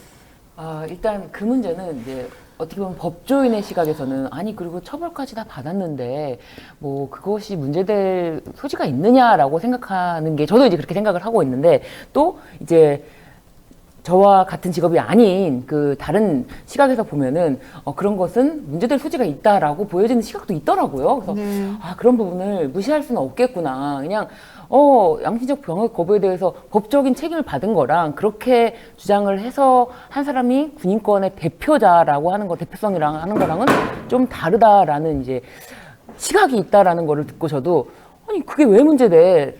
상반되는 입장에 있다라는 건 좀 확인했던 것 같아요. 네. 자, 그러면 이번에는 신 변호사님이 찾은 네. 용산 주간 용산 투여의도 사실 제일 이제 이슈가 된 거는 이제 이종섭 호주 대사 이야기인데 그건 이제 뒤에 이슈로 나오니까 그 나오지 않은 이슈 중에서는 그 발언 있던 것 같아요. 이제 한동훈 비대위원장이 우리 당에 일배 있나요? 일배 여기 있습니다. 도태우 후보입니다. 라고 이제 바로 이제 신문사에서 찾아줘서 그 도태우 변호사의 과거 일배 행적에 대해서 근데 마침 또 그 일간 베스트에서 퍼나른 글들 자체가 또 한동훈 비대위원장이 국정농단 수사에 대한 모든 것 자체가 잘못됐다라는 그런 내용을 다 이제 올렸던 것이고요. 그리고 이제 뭐 한동훈 비대위원장이 뭐 민주당에는 음주운전 가산점이 있나요? 라고 했는데 국민의힘 가산점 있는 것 같습니다. 17명이 있습니다. 네. 라고 또 이제 신문에서 친절하게 재빨리 보도를 해주고 그런 것들이 조금은 추세가 바뀐 게 아니냐. 예전에는 이제 한동훈 비대위원장이 어떤 말을 해도 그냥 그것에 대해서 굳이 반박하는 기사까지 나오진 않았던 것 같거든요. 근데 이제는 건건이 바로바로 이제 기자들이 그거를 찾아가지고 반박을 해주고 있다. 그런 부분이 조금 새로웠던 것 같습니다. 네. 그렇군요. 어쨌든 일배가 어딨죠? 여기 있네, 거기 있네, 그 뒤에 있네. 네. 조태우 변호사는 그거 말고도 아까도 이제 여러 가지 문제가 있는 사람이지만 일배 활동까지 했었다는 사람이라는 거. 참네요. 자, 요 얘기도 하겠습니다. 우리 댓글창에 지금 계속해서 정봉주 의원 막말 얘기한 거 가지고 지금 설왕설래 말들이 있습니다. 야, 노영이 너는 막말 안 했냐? 이 말부터 시작해가지고. 아마 안 하셨을 텐데. 저는 비겁하기 때문에 뭐 막말 했더라도 좀 조금 하겠죠. 근데 그걸 말하려는 게 아니라 정봉주 의원이 나쁘다고 말하는 게 아니라 여기서 이제 하는 말은 정봉주 의원처럼 열심히 싸우는 사람한테 왜 그래? 이게 이제 이 지지하시는 분들이 좀 섭섭한 지점인 것 같은데 정봉주 의원이 열심히 안 싸웠다 내지는 나쁘다 이런 뜻으로 말을 하는 게 아니라 이제 어쨌든 그 말만 놓고 보면 그 말은 부적절한 건 당연한 거지 않습니까? 그렇기 때문에 그 말을 조심하자라고 얘기를 하는 것이고 여기에 대해서 정봉주 후보도 마찬가지로 잘못했다. 정중히 사과한다. 이제 이런 말을 했어요. 그러니까 정봉주 민주당 강북을 후보가 과거 DMZ에서 발목 지뢰를 밟는 사람에게 목발을 경품으로 주자. 경품으로 주자. 이게 문제인 겁니다. 경품이라고 하는 것은 무엇을 잘했을 때 상으로 준다는 뜻이 되잖아요. DMZ에 들어가가지고 자기도 뜻하지 않게 지뢰가 터져서 발목을 잃은 사람들의 입장에서 한번 생각해 보면 이런 말이 얼마나 모욕적으로 들리겠습니까? 그러니까 당연히 이제 그런 발언에 대해서는 사과하는 게 맞고 본인도 사과를 했어요. 근데 이제 그거를 다른 당에서 공격의 포인트를 삼는다 그러면 일단은 받아들이고 앞으로는 이런 일 발생하지 않겠다라고 하는 게 맞죠. 근데 저는 이 정봉주 의원의 발언은 뭐 도태우 변호사가 한 그런 말이라든가 아까 말했던 조수연이라고 하는 후보자가 말하는 거하고는 차원이 다르다고 생각해요. 원래 정봉주 의원이 조금 좀 재밌게 하려고 일부러 오버해서 하는 그런 경향들이 있거든요. 그래서 이제 그런 것들에 대해서 좀 조심하자는 취지로 하는 말이고 이 사람이 나쁜 사람이고 이 사람의 가치가 있네 이게 잘못됐다 이걸 말하려는 게 아니에요. 어쨌든 그래서 이제 그런 이 에피소드가 있었었고 그 일 때문에 정봉주 의원도 정중히 사과합니다. 당사자들에게 사과드렸다 이렇게 밝혔다는 거죠. 그렇지만 또 당사자들은 우리는 사과받은 바가 없어요. 또 이렇게 말하니까 뭐야 사과했다더니 거짓말이야? 또 이제 이렇게 얘기가 되면서 또 이제 시끄러워진 거예요. 그래서 그 논란을 한번 이제 야기했고 이게 자꾸 이제 상대방 측에서는 공개가 포인트가 되니까 거기에 대해서 차라리 그냥 한번 먼저 얘기를 한번 해보자는 뜻이 되는 거죠. 어떻게 보셨습니까, 우리 김배선 변호사님? 뭐 지금 이 발언 자체는 뭐 이렇게 뭐 옹호하거나 할 수 있는 발언은 아니고요. 네. 이게 2017년이면 그 이른바 이제 정치적으로 재기할 가능성이 있는지도 없는 기대할 수 없는 상태에서 방송인으로 주로 사셨을 때인데 뭐 당시에 이제 방송인으로서 방송 뭐 재밌게 하려고 하셨던 게 아닌가 싶긴 합니다만 방송을 재밌게 하려고 한다고 하더라도 적절한 말은 아니었죠. 여기에 대해서는 사과하는 게 맞고 변명의 여지가 없다고 봅니다. 그래서 이제 앞으로 잘하는 게 중요할 것 같아요. 지금 뭐 그 말씀하셨던 것처럼 이제 막말 논란이 이분만 터진 게 아니고요. 지금 뭐 이거는 너무 가벼운 게 아니냐 정도의 문제이지만 사실 좀 전에 얘기하셨던 일베 뭐 이런 분들 같은 경우에는 이분이 가치관이 뭔가 이런 것들이 사실 문제일 수 있는 거라 뭐 그런 것들도 지금 국민의 눈높이라고 그러면서 묶어가는데 이거를 같은 수준으로 띄우는 건 적절하지 않은 것 같아요. 그러니까. 전 사실은 그러면 정봉주 민주당 의원에 대해서 한동훈 비대위원장이 뭐라고 이제 예지 능력이 있지 않을까 싶을 정도로 했던 발언이 있어요. 본인이 공적인 임무를 수행하지 않을 때 옛날에 했던 발언들을 하나하나 다 까게 되면 부끄러움 가질 사람은 대부분이다. 이후 잘못을 바로잡고 그 점에 대해서 재발을 방지하는 것이 중요하다. 이것이 한동훈 비대위원장의 말입니다. 이것은 이제 장해찬 후보의 여러 가지 이제 논란 있지 않습니까? 예를 들면 뭐 동물병원을 1층에 있는 동물병원을 폭파시키고 싶다. 뭐 난교 예찬, 뭐 난교를 하는 사람이더라도 뭐 이런 등등의 발언이라든지 그런 여러 가지 발언들에 대해서 이후 잘못을 바로잡고 그 점에 대해서 재발을 방지하는 것이 중요하다라고 한동훈 비대위원장이 말했던 것처럼 정봉주 의원도 네, 재발을 방지하는 것이 중요하다. 그래서 지금 방송을 좀 많이 이제 취소하고 쉬고 있다고 하는데, 방송을 좀 자제하는 거는 매우 좀 효과적이지 않을까 싶습니다. 네. 자, 근데 한편에서는 이런 말도 합니다. 맨날 민주당은 이렇게 도덕적인 척을 해. 그러다 보니까 맨날 할 말도 못하고 제대로 일도 못하는 거 아니야. 국민의힘을 봐봐. 국민의힘에서는 도태우 막말했어도 도태우 잘못된 이상한 말 해도 5.18에 뭐 북한군이 개입했다는 말도 안 되는 거짓말을 늘어놓아도 국민 눈높이다. 그 정도 사과했으면 됐다. 이러고 끝내잖아. 이러면서 또 장해찬 전 최고위원의 그 난교 예찬부터 시작해서 별별 얘기가 다 나와도 사과했잖아요. 미안하다 그랬으면 끝이지 왜 이래요? 라는 말로 끝낸다는 걸 보면 민주당 너무 호들갑스럽게 더 이렇게 정말 한 50의 잘못을 저질렀는데 100잘못 저지른 저 사람들보다 더 바보같이 이렇게 숨어 들어가는 거 아니냐. 뭐 이런 또 이 지지자들이나 이 당의 이 사람들의 이야기들이 좀 있더라고요. 그럼요. 아니 진짜 민주당은 좀 그런 게 있는 것 같아요. 이제 뭐 TV조선이나 조선일보에서 세게 비판하면 비판할수록 그 논란이 확산되면 확산될수록 이제 바로 조금의 어떤 그 변명의 여지도 주지 않고, 그리고 민주당 내부라든지 아니면 지도부에서 그런 것에 대해서 이렇게 한동훈 비대위원처럼 전면적으로 실드를 친다거나 네. 이런 건 일체 없고 네. 이제 좀 거리를 두는 항상 그런 모습이 있지 않았습니까? 네. 그래서 이제 그런 부분에 대해서 지지자들은 답답함이 있는 것 같아요. 아니 조금만 공격해 오면은 바로 너무나 가차없이 이렇게 쳐내는 것이 그렇죠. 민주당이냐? 아, 이런 거 너무 심하지 않냐? 그러면 TV조선에서 공천하는 거 아니냐? 조선일보에서 공천하는 거 아니냐? 공천 다 결정할 수 있겠다. 그렇죠. 이제 그런 입장 때문에 지지자들은 매우 답답하다. 그런 심정도 좀 이해를 했으면 좋겠다. 그 말은 또 맞아요. 왜냐면 너무 그 지적이 옳은 것도 있겠지만 사실 그 지적이 너무 심한 것도 있고 일부러 지적하는 것도 있거든요. 니네 한번 당해봐라 이렇게. 네. 그리고 분란을 한번 딱 던져서 분란을 일으켜보는 거죠. 흙탕물을 불려 네. 일으키면서. 근데 이제 그런 거에 너무 그냥 무조건적으로 다 대응할 필요는 사실은 없는 거죠. 그래서 네. 대응할 만한 것만 하고 아니면 안 하는 거죠. 그러니까 적절하게 하는 게 필요할 것 같아요. 네. 사실은 이제 좀 한 가지 생각해야 될 게 뭐냐면 언론 지형이 기본적으로 기울어져 있기 때문에 이게 뭐 어떤 조그만 이제 문제가 생겨도 언론 전체에서 엄청나게 떠들거든요. 네, 그렇죠. 제가 거의 TV를 안 보는데 네. 어제 어딜 갔다가 좀 장기간 동안 한참 동안 제가 TV를 볼 일이 있었어요. 근데 방송안으로 보면 뉘앙스나 이런 것들이 그냥 프레임을 만들려고 하는 것들이 실제로 많이 보입니다. 현재 그래요. 지금 방송이 기울어져 있는 게 하기 때문에 네. 민주당에서 몰라 똑같은 식으로 사실은 그냥 뭐 나가는 거는 사실 그 크게 불리하게 적용할 수 있는 건 사실이에요. 그래서 그런 점에 있어서 좀 더 민감하게 반응하긴 하는데 네. 다만 지금 말씀하신 것처럼 새가슴처럼 뭐 조그만 말만 나오면 그냥 활짝 놀라고, 그리고 공천하기로 다 절차나 이런 걸 거쳐가지고 적법하게 이루어진 것들에 대해서 뭐 이렇게 번복한다든지 이런 모습들은 좀 적절하지 않은 것 같아요. 지금. 네. 더 나쁜 게 전 이거 같아요. 도태우도 문제지만 조수현 후보 대전 서구갑 과거 광복절 직후에 조선보다 일제강점기에 더 살기 좋았을지 모른다 이러면서 또 제주 4.3 사건 폐매하기도 하고, 도대체가 이런, 나는 근데 이분들은 정말 일관적인 것 같아요. 이런 종류의 가치관이나 사고방식은. 그렇습니다. 이게 정말 이거는 그냥 단순히 재밌게 한번 방송을 웃겨보려고 오바해가지고 만들어낸 그런 막말하고는 완전 차원이 다른 거거든요. 그렇죠. 왜 이런 사람들이 이런 생각을 가지게 됐을까? 이 사람들은 일본 사람들일까요? 왜 이러죠? 그러니까요. 도대체 납득할 네. 수가 없는 거예요. 네.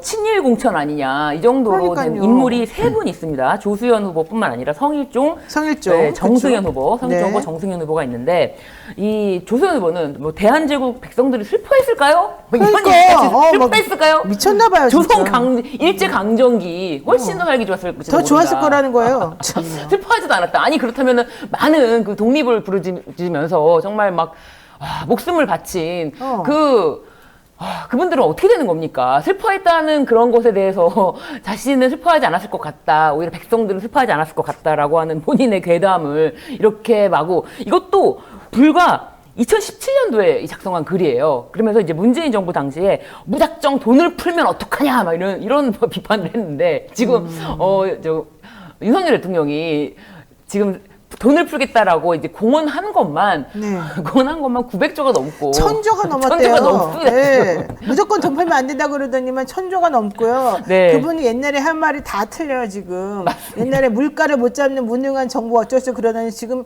우리가 사과를 못 먹는다니까요. 파가 5,000원이 넘는다니까요. 네. 시장을 못 간다니까요. 그러면서 그때 윤석열 대통령은 문재인 정부는 물가도 못 잡으면서 물가가 오르면 그때서야 뭔가 대책을 내놓는다 이래요. 그래서 내가 봤어요. 윤석열 정부 때 그러면 물가가 얼마나 올랐느냐? 그 이후에 대책이 있냐? 대책도 없어요, 여기는. 대책이 없어요. 대책이 없어요. 네. 그래서 예지 능력이 있는 건지 윤석열 후보 당시에 그 못 사는 사람들은 부정식품이라도 불량식품이라도 좀 먹어야 할 수 있는 거 아니냐 그런 얘기가 떠올라요. 어차피 다른 세계관이 있는 분들이라서 좀 그런 게 아닌가. 진짜 이게 친일 공천이 아니고서 설명할 수 없는 이 성일종 후보도 장학금 전달하러 가서 이토 히로부미, 훌륭한 일본의 인재를 교육하는 인재 교육의 또 산물인 정승현 후보, 반일 감정은 피해 의식이다. 아, 이게 아니 진짜. 어떻게 반일 감정이 피해갔습니까? 그러니까. 명백한 역사인데 정말 이 사람들은 이상해요 진짜. 이런 분들이 국회의원이 돼서 국회에 들어간다는 것이 도저히 납득할 수 없는 것 같아요. 국민 정서로서는. 태영호 씨도 뭐 국회의원 열심히 했는데 왜 이래요? 네? 사실 뭐 뿌리가 좀 깊죠. 특히 이제 국민의힘 같은 경우에는 지금 그 소환 안 되고 있는데 네. 사실 이쪽으로 유명하셨던 분은 나경원 그쵸? 그렇죠. 나경원 의원이 네, 2004년도에 2004년도에 찾아보니까 일본 자위대 50주년 기념성사를 서울에서 했거든요. 그럼 왜 우리나라에서? 우리나라에서는 제 기분이 나쁘네. 여기에 참석하신 일이 참석했죠. 있어서 문제가 됐었고, 그다음 2019년에 반민특위로 인해서 국민이 분열됐다 뭐 이런 말도 하셨던 분이라 사실은 이쪽으로는 계속 논란이 있었던 분인데, 그러니까 뭐 제가 이제 나경원 의원만 그런 게 아니라 말씀하신 것으로 계속 이런 분들이 계속 꾸준하게 공천을 받고 그런 분들이 많이 나오는 걸 봐서는 뭐 사실 제 개인적인 사견이라는 걸 전제로 말씀드립니다만 이게 공천 기준인가? 라는 생각이 들 정도로 사실은 일관된 이런 모습으로 보여서 뭐 사실 이게 물론 뭐 이유는 알 수가 없지만 제가 이제 마음에 제가 좀 걱정스러운 것 중에 하나는 사실 그 과거를 떨치고 미래로 가자는 건 지금 국민의힘 쪽에서 얘기를 하고 있는데요. 일본 식민 지배나 일본의 뭐 그런 민족 감정을 건드리는 문제들이 계속 터지는 거는 국민의힘 쪽이에요. 네. 그러니까 이게 계속 이 문제를 계속 현안으로 터지고 그다음에 현재 선거 문제를 만들어내는 거는 결국 국민의힘인데 국민의힘이 이런 것들에 대해서 미래 얘기를 하면서 왜 이런 논란이 있는 인물들을 계속 공천을 하고 그리고 계속 이런 논란을 일으키는지 제가 이제 금방 나경원 의원 얘기를 했습니다만 좀 전에 네. 얘기했던 분들은 정치권 들어오시기 전이나 아니면 쉬고 있을 때잖아요. 근데 2004년 같은 경우에 나경원 의원이 초선 때고요. 그렇죠. 2019년 때도 한참 활동하실 때란 말이에요. 그러니까 정치인으로 활동하면서도 이런 모습들을 보이는 분들이 계속 있다는 것 자체가 이 문제에 대해서 국민의힘이 갖고 있는 생각이 뭔지 철학이 뭔지를 좀 제대로 밝히고 이런 게 좀 필요한 게 아닌가 싶어서 한덕수 총리도 천황 폐하의 생일에 참석하면서 뭐 그거는 뭐 자기가 굉장히 영광스러운 것처럼 이야기를 하기 때문에 이게 지금 친일 사관이 있으면 한동훈 위원장식의 어떤 발언을 빌자면 친일 사관이 있다면 가산점이 있는 건가요? 한덕수 총리부터 친일 사관이 있으면은 정부라든지 국민의힘 공천을 받는데 가산점이 있는 게 아닌지 의심스럽습니다. 아이고 얘기하다 보니까 비웃음이 안 나올 수밖에 없는 구조가 됐네요. 네. 조심해야 되겠습니다. 우리 그렇습니다. 모두. 지금 댓글 보면은요 되게 많아요. 나쁜 얘기 한 사람들 되게 많고 네. 뭐 뇌물 안 받으면 공천 안 되나요? 그다음에 미리미리 당첨 축하 케이크 안 먹으면 공천 안 되나요? 그렇죠. 그리고 사면 받아서 아니 받아서. 한동훈 비대위원장이 이제 서울중앙지검 3차장 시절 그리고 윤석열 중앙지검장 시절에 수사해서 재판 받아서 유죄 판결 받은 자들에 대해서 아이고 이제는 특별 사면을 특별히 하사하시고 네. 그리고 이게 상고가 확정되기도 전에 사실은 재판이 확정되기도 전에 이제 상고를 취하시키고 확정을 시키고 사면을 해주면서 또 공천 신청은 그 전에 미리 하는 이런 네. 공천도 있지 않습니까? 맞아요. 서천호. 자, 그거. 강남콩님이라는 분이 댓글로 이 다음 댓글에 나온 글이었는데 재밌어서 찾아왔습니다. 5.18망원 도태우, 당선 축하 파티 박덕흠, 돈봉투 접대 정우택, 대통령 친분파리 박성민, 그다음에 강압수사 의혹 김재돈, 난교해찬 장해찬, 땅투기 기재 아들 장진영. 뭐 아주 그냥 줄줄줄줄 계속 나오는데 맞습니다. 이러다 보니 도대체 대한민국 국회의원들 수준이 어떻게 돌아가나 생각을 안 해볼 수가 없는 사실 상황이 저는 됐습니다. 그런 면에서 이제 사면을 바로 해주고 공천을 주고 이런 정도라면은 사실 문재인 정부 당시에 왜 김경수 도지사 사면 안 해줬나 그런 생각이 저는 듭니다. 진짜. 제가 그래도 그때 그랬어요. 문재인 대통령은 왜 김경수 지사 사면권 행사를 안 했죠? 사면 안 해줬죠? 그러니까요. 그 당시 박근혜 전 대통령 사면해주지 않았습니까? 그러니까요. 김경수 도지사는 왜 사면 안 네. 해줬습니까? 네. 그런 생각, 억울한 생각이 갑자기 듭니다. 그러니까요. 이해가 안 간다니까요. 네. 자, 국민의힘이 어제 선대위를 구성했는데요. 한동훈 비대위원장을 원톱으로 하고 윤재욱 원내대표 그리고 나경원 전 의원, 안철수 의원, 원희룡 전 국토부 장관 등을 선대위원장 밑에 딱 포진시켰습니다. 그런데 윤재욱 원내대표 빼고는 전부 다 이 속관에 있는 사람들이고 자기 선거하느라고 자기 거가 석자라 네. 제대로 과연 선거운동을 할 수 있을지 모르겠습니다. 어쨌든 이런 식으로 지금 이 진용을 짠 배경, 이유 뭐 이런 게 있을까요? 뭐 트렌드가 아닐까 싶습니다. 트렌드? 사실은요, 지금 이제 국민의힘이 지금 어제 선대를 했지만 그 직전에 했던 민주당 같은 경우도 상임 선대위원장 3명에 선거 선대위원장 이름 가진 분만 7분이에요. 근데 이제 내용을 보면은 이런저런 부분에 이렇게 서로 이제 서로 상징성을 갖고 있는 부분에서 담당을 맡겨가면서 이렇게 했거든요. 그게 이제 지금 아무래도 선거 자체가 좀 다원화되는, 그러니까 이제 통일된 목소리나 뭐 이렇게 단일 대우보다는 여러 계층들의 목소리를 이렇게 반영하는 게 주로 트렌드로 좀 가고 있는 것 같고, 그리고 또 워낙 이것저것 이슈들이 치열하니까 여기에 대해서 전문화된 그런 이미지를 사람들 내세우면서 좀 그렇게 각 분야에서 이렇게 서로 경쟁하는 그런 모습을 만들려고 하는 게 아닌가 생각이 들었는데, 지금 국민의힘 같은 경우에서도 어쩌다 국민의힘도 총력을 다해서 지금 싸워야 되는 상황이니까 한동훈 위원장 그러니까 개인의 얼굴만으로는 좀 밀고 나가는 게 좀 한계가 있다는 생각을 한 것 같고요. 그래서 좀 중력감 있는 인사들이 한동훈 위원장을 백업하는 식으로 그런 식으로 접근하려고 하는 게 아닌가 이런 생각이 좀 들었어요. 왜냐면 한동훈 비대위원장이 그동안에 했던 전략은 조용한 공천에서 김건희 특검법을 이제 무산시키는 건 그렇죠. 성공했단 말이에요. 그리고 또 하나는 이재명 대표를 계속 공격하면서 다른 정책은 하나도 없어. 그냥 이재명이 말하면 거기 아니라 그러고 비아냥거리고 비웃고 이런 식으로 해서 그냥 이재명만 오로지 1대1로 딱 밀착 마크를 했었잖아요. 네. 그러고 나니까 이제 한계가 온 거지. 더 이상 뭘 하겠어요. 비대위원장이면 좀 전체적으로 큰 그림을 그리고 이 상황을 조금 정리를 해줘야 되는데 네. 오로지 이재명 대표만 쫓아다니면서 그 말 한마디에 막 반응하고 대응하고 이거밖에 없으니 네. 이래가지고 무슨 확장력이 있을 것이며 본인 사진 찍기 바빠가지고 전체적으로 다른 사람들이 어떻게 돌아가는지 모르는데 이게 과연 되겠느냐 이제 이런 얘기였단 말이에요. 게다가 맞습니다. 선대위원장도 나 원톱을 하겠다고 그래서 혼자 다 가져갔잖아요. 네. 그러니까 이게 안 됩니다 해가지고 이제 4명을 밑에 넣은 건데 넣어봤자 이제 사실은 현실적으로 그들이 또 일을 할 수 있는 구조가 아니기 네. 때문에 이 부분이 좀 문제라는 거였습니다. 자, 그런데 여기에 이제 또 반대대로 조국 혁신당 조국 대표 이제는 혁신당이 좀 뜨니까 오히려 이제 공격의 대상을 다 하나로 여기도 한눈만 팬다 이 기조로 네. 가는 것 같아요. 한동훈 특검법을 22대 국회 1호로 한번 발의해보겠다. 네. 근데 이렇게 말하고서 한동훈 공격하는 진영들이 막 갖춰주고 있거든요. 그렇죠. 이거 어떻게 보세요?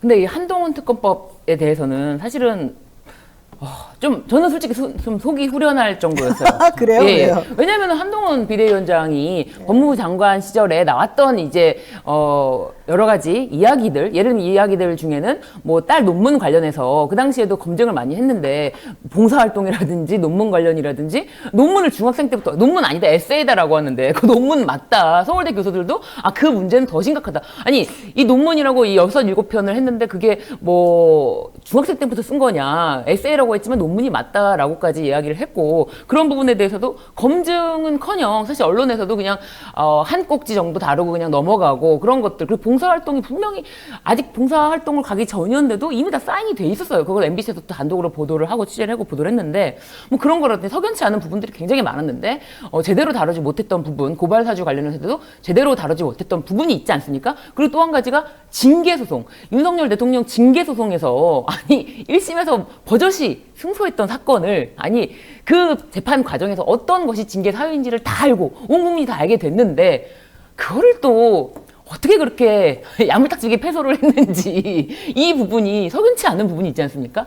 이런 부분까지 개입된 게 없는가 이런 부분에 대해서 문제 제기를 더 세게 해야 되는데 이슈가 다 사그라드는 지점에서 이런 문제를 다시 재점화시키는 거는 매우 중요하지 않았나라고 생각이 들고요. 사실 이번 주 월요일부터 조선일보에서 대서특필한 게 일면에 총세 판세 흔드는 조국 혁신당 이변하면서 일면에 되게 크게 사진이 나오고 그리고 한동훈 위기론이라고 조선일보에서 다룹니다. 그렇군요. 네, 그렇기 때문에 한동훈 위기론이라니까 이제 아무래도 원톱이라고만 강조를 하지 말고 좀 어떤 대책을 내세워봐라. 맨날 종북, 반종북, 반운동권 이게 선거에 캐치프레이즈가 돼서는 되겠냐, 이길 수가 있겠냐, 전국적으로 이길 수가 있겠냐. 네. 조선일보에서는 그리고 이제 계속 뭐 한국갤럽도 그렇고 대통령 지지율 올라갔다, 뭐 국민의힘 지지율 올라갔다 이렇게 보도를 했는데 그 지역구별로 몇 군데를 찍어서 전국적으로 몇 군데를 찍어서 조사를 해봤더니 민주당 지지율이 너무 높게 나와서 위기론이다. 그리고 이 포위망, 한동훈을 둘러싸고 모두 반윤정서로 포위하고 있는 그런 사진까지 올리면서 아 지금 심각하다. 정신 차려라. 똑바로 해라. 지금 이렇게 할 때가 아니다.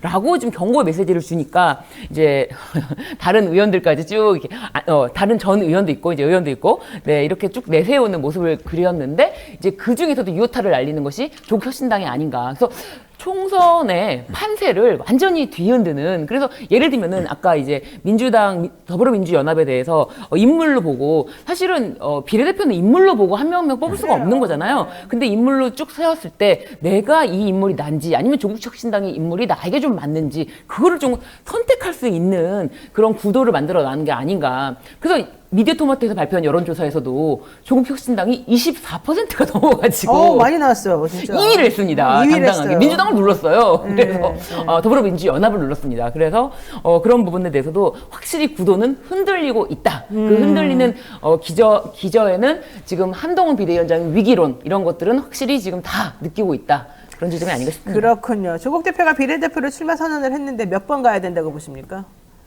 몇 번 가야 된다는 게 아니라 조국 혁신당이고요. 네. 본인이 참 처음부터 이거 시작할 때부터 저기 비례대표 나올 것처럼 얘기를 했거든요. 거의 가장 앞선 번이 나오지 않을까 싶은 생각은 2번? 들어요. 2번 정도 나오지 않을까 싶은데 다만 본인이 전략적으로 뒷번으로 좀 갈 가능성은 있지 않을까 개인적으로 생각이 듭니다. 2016년도에 김종희 비대위원장이 자기를 2번으로 네. 남자 1번으로 해가지고 완전히 좀 셀프 공천 논란이 많았었는데 그렇죠.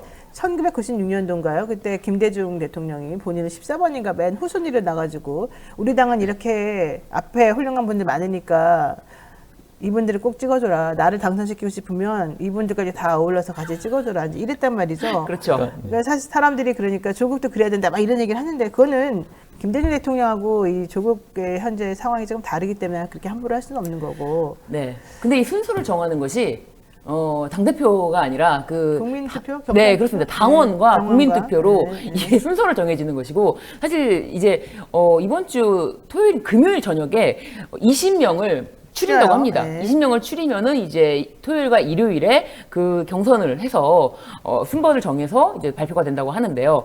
그렇기 때문에 이게 이제 누구의 마음이 아니라 사실 지금 민주당 경선 결과를 봐도 완전히 지금 어떤 것이 시대 정신인가 가장 세게 말할 수 있는 정말 가만 조용히 금배지 달고 있던 국회의원들 필요 없다라고 싹 다 가르치지 않았습니까? 그냥 조용히 국회의원 배지 달 사람들인지 아니면은 정말 자신의 어떤 안위를 걱정하지 않고 윤석열 정권과 싸울 사람인지 그것 때문에 이제 당원과 이제 국민들이 결정을 할 것 같습니다. 그래요.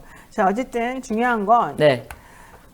왜 이렇게 조국혁신당이 뜨느냐의 그 근본적인 물음을 좀 진지하게 해봐야 될 것이다. 사람들이 좀 이 검찰 독재라고 하는 것을 너무너무 싫어하고 바꿔야 된다고 다들 문제의식을 갖고 있다는 거. 네. 저는 그게 가장 중요한 것 같아요. 자, 그 다음 얘기를 해보겠습니다. 이종섭 전 국방부 장관 기습 출국 얘기가 정말 끔찍한 일인데요. 이게 해병대 수사 외압 의혹의 핵심 피의자인데 자신이 장관이었던 사람인데 차관보 자리로 막 서둘러서 도망을 가듯이 개구멍 도망이다 막 이런 네. 얘기 나올 정도로 지금 도망이 가버렸고 그렇게 도망시키는 데 있어서 국가가 적극적으로 지금 해놨다는 거 아니겠습니까? 저는 이거 문제가 나중에 결국 이 정권 지난 다음에는 문제될 수 있을 것 같아요. 그러니까 지금 그래야 되겠어요. 예, 범인도피죄 네. 얘기가 나오는데 네, 범인도피죄로 해당될 것 같아요. 제가 될 수도 봤을 때. 있고요. 네. 사실 이거는 진짜 직권남용이 될 가능성도 충분히 있고요. 네. 범인도피 동시에 인정될 가능성이 있어서 이거는 나중에 형사적인 문제가 될 가능성이 있다고 보고요. 그리고 그 이전에 사실 호주에서 처음에는 이종섭 장관이 온다고 했을 때, 전 장관이 온다고 했을 때 호주에서는 좋아했다고 그래요. 그러니까 원래는 여기가 장관이 올 자리가 아닌데 이제 호주를 대한민국에서 이제 좀 대우를 해주는구나라고 좋아했다고 하는데 지금 호주 주요 언론들이 지금 일면으로 지금 보도하고 있더라고요. 그래서 이게 이제는 외교 문제가 될 가능성이 매우 높아졌고요. 이게 만약에 정말 호주에서 마그레 망을 해주지 않는다거나 이렇게 돼가지고 돌아오게 되는 상황이 되면 현 정권의 치명적인 정치적 타격이 될 수도 있을 것 같아요. 맞습니다. 자, 마지막으로 해병대 수사 외압 의혹을 폭로한 박정훈 대령은 이와 반대로 보직해임 취소 소송을 지금 제기하고 있습니다만 아직까지 재판 일정도 안 잡히고 아무것도 안 되고 있고요. 관련해서 사실은 이 임성근 1사단장을 굳이 그렇게까지 업무상 과실치사를 빼줘서 뭔가를 해줘야 할 만큼 특별한 뭐가 있었느냐에 초점을 맞추다 보니 그 사람이 가지고 있는 배경, 그 사람이 누구하고 친한지, 왜 대통령이 굳이 그 사람의 업무상 과실치사죄를 빼주지 않았다고 해서 그렇게까지 격려할까? 격려할 필요는 없잖아요. 그렇죠.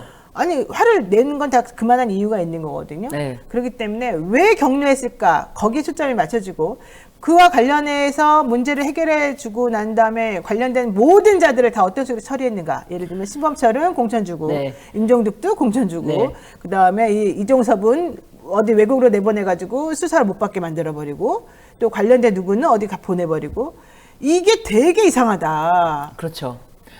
사실 이 최상병 사건 때문에 네. 최상병 사건 때문에 사실 지금 국민의힘에서는 지금 어떻게 이종섭을 지금 이 시점에 왜 내보냈어요? 사실 총선 여론을 의식해서라도 좀 조용해지면은 보내는 것도 보낼 때 보내더라도 그래야 되는데 그렇게 안 됐겠죠. 그렇죠. 그럴 수 없는 사정이 있었겠죠. 급하게 갈 수밖에 없는 게 있었겠죠. 최상병 사건에 대해서 더 불이 그렇죠. 화가도록 뭔가 있겠죠. 붙는 게 뭔가 있을 것 같습니다. 사실 이종섭 이 국방부 장관 시절에 그 국회 대정문 질의에 나와서 이첩해야 한다라는 문구에 대해서도 박주민 의원이 날카롭게 질문을 했는데 그때 대답을 못했습니다. 그 사람이 생각보다 순진하다니까요. 장관의 수사 지휘권이 있다라고 했는데 없다. 그거는 즉시 신속하게 딱 바로 된다. 이첩해야 된다라고 했더니 그것은 제가 법을 만들었기 때문에 제가 합니다. 그렇게 이제 반박을 당하면서 거의 그냥 보보보보 하는 그런 모습을 또 보여줬기 때문에. 네. 자, 저는 감히 이 최상병 사건, 이종섭 해외 도피 사건 분명히 총선에 영향을 미칠 거라고 보고요. 이게 총선 이후 정가를 흔들어댈 수 있는 하나의 커다란 변수가 될 거라고 생각합니다. 지금이라도 단속 잘하고 정리 다시 하는 게 필요할 것 같습니다. 오늘 여기까지 말씀드려야 될 것 같습니다. 두 분 고맙습니다. 감사합니다. 믿을 수 있다 더 착한 보험 말씀드리겠습니다. 건강보험, 차량보험을 더 저렴하게 만나보실 수 있는 전문보험 클리닉 업체입니다. 가족이나 친척, 지인에게 묻지마 보험 가입하신 분들, 믿지마가 아니라 보험료는 적당한지 필요한 보장은 제대로 들어있는지 궁금할 때 점검을 꼭 받아보십시오. 저는 얼마 전에 친척한테 보험을 하나 가입했는데 이분이 저에게 구두로 설명한 거랑 약관에 온 게 너무 다르더라고요. 물어보면 야, 약관에 그렇게 써있지만 언니 말이 맞아 이러는데 정말 미치겠어요. 그렇지만 또 친척이 막 열심히 했는데 그걸 안 했다고 할 수 없고 많이 힘들었습니다. 저와 같은 상태에서 보험 들으신 분들 많이 있으실 것 같은데 어쨌든 그 보험이 어떤 식으로 지금 정말 운영되고 있는지 한번 확인해 보시고 그걸 그대로 유지하는 게 나은지 아닌지 한번 점검 받아보시기 바랍니다. 예약만 하면 전국 어디서든지 무료로 방문 상담이 가능하니까요. 주저 말고 예약하시고요. 상담 예약은 대표 전화 1644-1236 1244-1236입니다. 1236이고요. 010-7-3303 24시간 언제든지 문자 카톡 남겨줄 수 있는 번호입니다. 자, 여러분들 많은 관심 부탁드리고요. 저희가 준비하는 노영의 뉴스 인사이다 방송은 여기까지이고요. 아까 곰돌이님께서 왜 프라임이 안 보여요? 라고 하시는데 이 방송 끝나고 나서 바로 연결되는 게 프라임 서비스거든요. 그러니까 여러분 걱정하지 말고 좀 방송 기다려주시고요. 저희는 2부 노반정이 진행하는 뉴스 인사 프라임으로 돌아올 테니까 아까 회원 가입해주신 분 여기 꼭 같이 들어와 주시기 바랍니다. 자, 영춘이 여러분에게 들려드리고 싶은 재미있고 은밀한 이야기는 지금부터니까 어디 가지 말고 조금만 기다려주세요. 고맙습니다.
우리 아이 재단에서 뜻을 함께할 정기 후원자분들을 기다립니다. 우리 아이 재단은 한반도 어린이를 위한 재단입니다. 배고픈 어린이들에게 영양 가득한 국수를 보내고 영유아 자폐 조기 검사 지원, 베이비박스의 이유식 정기 배달, 중증장애 및 취약 아동들을 지원하고 있습니다. 따뜻한 손길을 이어주는 분들께 우리 아이 팔찌와 감사 선물을 드립니다. 지속적인 지원을 통해 더 많은 어린이들에게 도움을 줄 수 있도록 정기 후원자가 되어주세요. 후원 문의 02-2128-3344, 2128-3344. 네, 유튜브 멤버십 회원에게만 우선 서비스가 되는 뉴스인사 프라임입니다. 멤버십 먼저 가입하시고 뉴스토마토 무료 구독 신청해 주시면 종이신문과 전자신문도 무료로 받으실 수 있고 강화교동 통통쌀 16kg도 받으실 수 있습니다. 멤버십 가입하시고 뉴스토마토 무료 구독 신청 함께 해주셔야 특별 혜택 만날 수 있으니까요. 다시 한번 기억해 주시고요. 지금부터 깊이 있는 고품격 스타 대담 뉴스인사 프라임 시작하겠습니다. 매주 목요일 코너는요. 해문 양이삼의 종횡무진 시간이죠. 양이삼 목사님 그리고 해문 스님 두 분 모시겠습니다. 어서 오십시오. 네, 반갑습니다. 왜 다 우울해요 얼굴이 근데 딴 때와 다르게. 네, 욕하기도 지쳐서요. 힘드시죠? 지칩니다. 힘듭니다. 저는 오늘 오면서 보니까 매화가 이렇게 막 핀 곳이 있더라고요. 매화가 폈어요 벌써? 네, 벌써. 그래서 아니 봄은 아직 오지 않았는데 아니 꽃이 먼저 피었을까? 이 시절이 수상한 거 아닌가 그래서 제가 많은 생각을 하면서. 시절이 하수하게서 그래도 꽃을 알아보는 눈이 있으시네요. 저는 전혀 몰랐는데. 그러게요. 저도 못 본 것 같은데. 오늘 막 폈더라고요. 개화했더라고요. 너무 일찍 펴가지고. 근데 아니 매화는 원래 좀 일찍 피는 거 아니에요? 아니 그 서울 지방의 매화는 보통 개나리 필 때쯤 피는데. 나는 매화가 2월에 피는 줄 알았는데 그게 아닌가요? 아니 음력으로. 지금은 구례 쪽에 구례 펴야 쪽. 되는데 네. 네, 서울에 펴서 이거 뭐가 수상한 조짐이다. 기후 재앙입니다. 기후 재앙이야? 네. 또 이렇게 낭만적으로 얘기하는데 갑자기 기후 재앙 얘기를 하시니. 좋은 날 얼마 안 남았어요. 예. 녹색 정의당에 가입해 보십시오. 네. 그 욕 아닙니까 요즘? 왜요? 예? 왜요? 정의당 나오면 제가 볼 때는 정의당엔 정의가 없다 이러면서 다 분노하고 있는데. 정의당은 좀 안타까운 부분이 있죠. 제가 뭐 남의 당을 함부로 말할 수는 없고 여러 가지 측면에서 안타깝습니다. 한 주 동안 있었던 주요 현안에 대한 두 분의 예리한 논평 한번 들어보고자 합니다. 공수처의 반대에도 불구하고 호주로 극비 출국했던 이종섭 전 국방장관, 현 신임 호주 대사 별명이 도주 대사가 됐습니다. 공식 업무에 돌입하기는 했는데 호주 언론에서 좀 사실 창피스러운 일이 있었습니다. 피의자 주 호주 한국 대사에 대해서 대서특비라는 게 있었거든요. 요거 혹시 아세요? 저 놀랬습니다. 아니, 왜 제가 놀랐냐면, 사실 이종섭 국방부 장관은 우리나라 군을 책임지셨던 분이고 아주 이럴 때 장군이죠. 예, 군 내부에서도 영향력이 있으시고 뭐 신망을 받던 장군인데, 이분이 도피를 하는 모습이 언론에 공개되고 거의 막 공항으로 뭐 잡으러 가고 본인이 도망가고 뭐 좀 개인적으로 놀랐어요.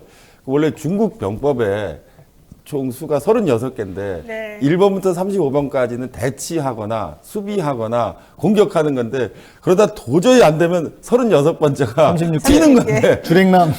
아니 도대체 얼마나 다급한 사정이 있으셨길래 35번까지의 술수가 다 통하지 않고 36번째에 도주하는 방식을 택하셨을까?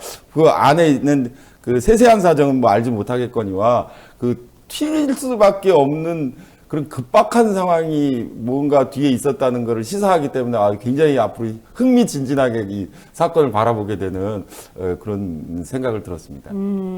어떻게 보십니까? 저는 뭐 일단 이게 총선에도 영향을 줄 뿐더러 총선 이후로도 그렇고 또 어찌 보면 대통령의 여러 탄핵 사유가 있지만 아주 중요한 주요한 탄핵 사유 중에 하나가 아닐까 싶어요. 왜요? 도피시킨 거 아닙니까 범죄자를?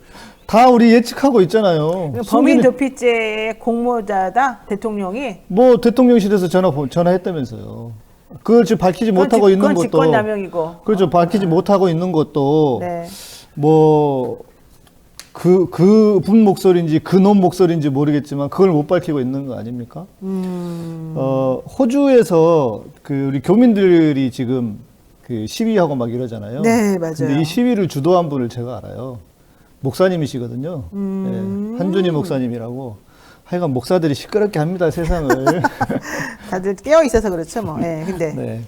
그분이 뭐라 그러던가요? 뭐 따로 연락을 드리거나 그러진 않았는데, 그분이 워낙 의식이 있고 깨어있는 분이시거든요, 정말. 그래서 제가 지난 호주 갔을 때 한번 뵙고 여러 이야기 나눴는데, 아마 호주 시드니에 있는 교민들이 제가 볼 땐 끝까지 할 것 같아요. 아, 그래요? 예. 그렇게 열심히 끝까지? 예, 이분들 보통 분들은 아닙니다. 예.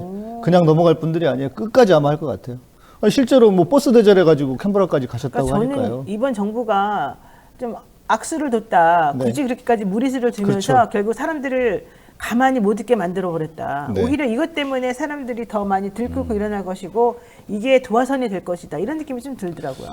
네. 그리고 그 한준희 목사님과 함께하는 몇 분들이 제가 가서 이제 식사도 하고 그렇게 한번 뵀는데 이분들이 그 나라를 사랑하는 마음이 정말 크신 분들이고 또 옛날 지난번 이제 세월호 때도 그 시위 막 함께 하시고 이런 분들이신데 제가 볼 때는 좀 골치 아플 거다. 그리고 호주는 시드니는 뭐 언론 우리 한국에서처럼 뭐 이렇게 언론을 막을 수 있겠습니까? 아마 그 시위 때문에 제가 듣기로는 몇십 명이 모이는 것도 엄청나게 큰 일이라 호주에서는. 네. 그래서 그 언론에도 호주 언론에도 보도가 된 것 같은데요. 예, 잘하면 돌아올 수도 있지 않을까. 그래요. 알겠습니다. 자, 뭐 스님들은 이렇게 조직적으로 뭐 안 합니까? 거기는 호주는 스님들이 안 계셔서 그런가요? 아마 있는 걸로 알고 있는데요. 뭐 그렇게 뭐 정치적인 일에 이렇게 나서가지고 하는 경우는 호주에서 아마 없었던 걸로 기억합니다. 네. 목사님들이랑 좀 다르네요. 예, 뭐 아무래도 뭐 세상하고 인연 끊고 사는 세상 일에 적극적으로 하는 게 뭐 그 큰 이해관계가 걸리지 않으면 뭐 힘들겠죠. 아마 조계종에서 가장 크게 결집해서 정치적인 목소리를 냈던 건 지난 대선 때 정청래 의원이 발언해가지고 봉이 김선다고 발언하고 민주당 욕하면서 엄청나게 모였던 거 3,000명 이상.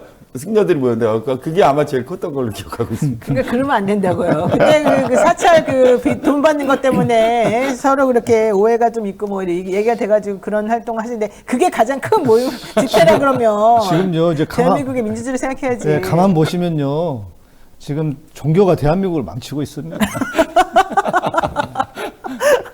냉정한 현실이에요. 냉정하게? 네, 냉정한 현실입니다. 뭐 카톨릭이라고 제가 남의 종교 얘기니까 잘 안 하려고 카톨릭은 하는데 좀 괜찮지 않습니까? 그렇게 알려져 있죠 대부분.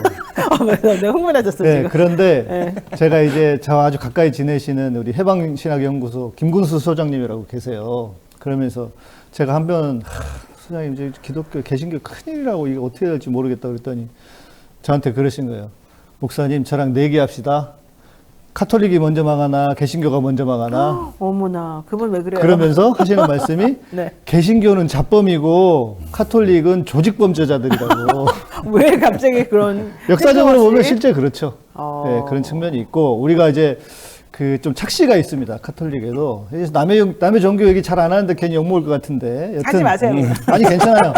정의구현 사재단이 있어요. 네. 정의구현 사재단 때문에 이분들이 실제 우리 시민들 편에서 아주 중요한 이슈들 이렇게 앞에 서 계시잖아요. 우리 역사적으로도 그렇고. 그런데 그분들은 소수예요. 전체에 비하면. 좀 비슷합니다. 모든 종교들이. 그렇죠. 네. 정의권 사재단 정말 활동 열심히 하시고 목소리를 그냥 잘 내주시는데 저는 좋아합니다. 네. 네.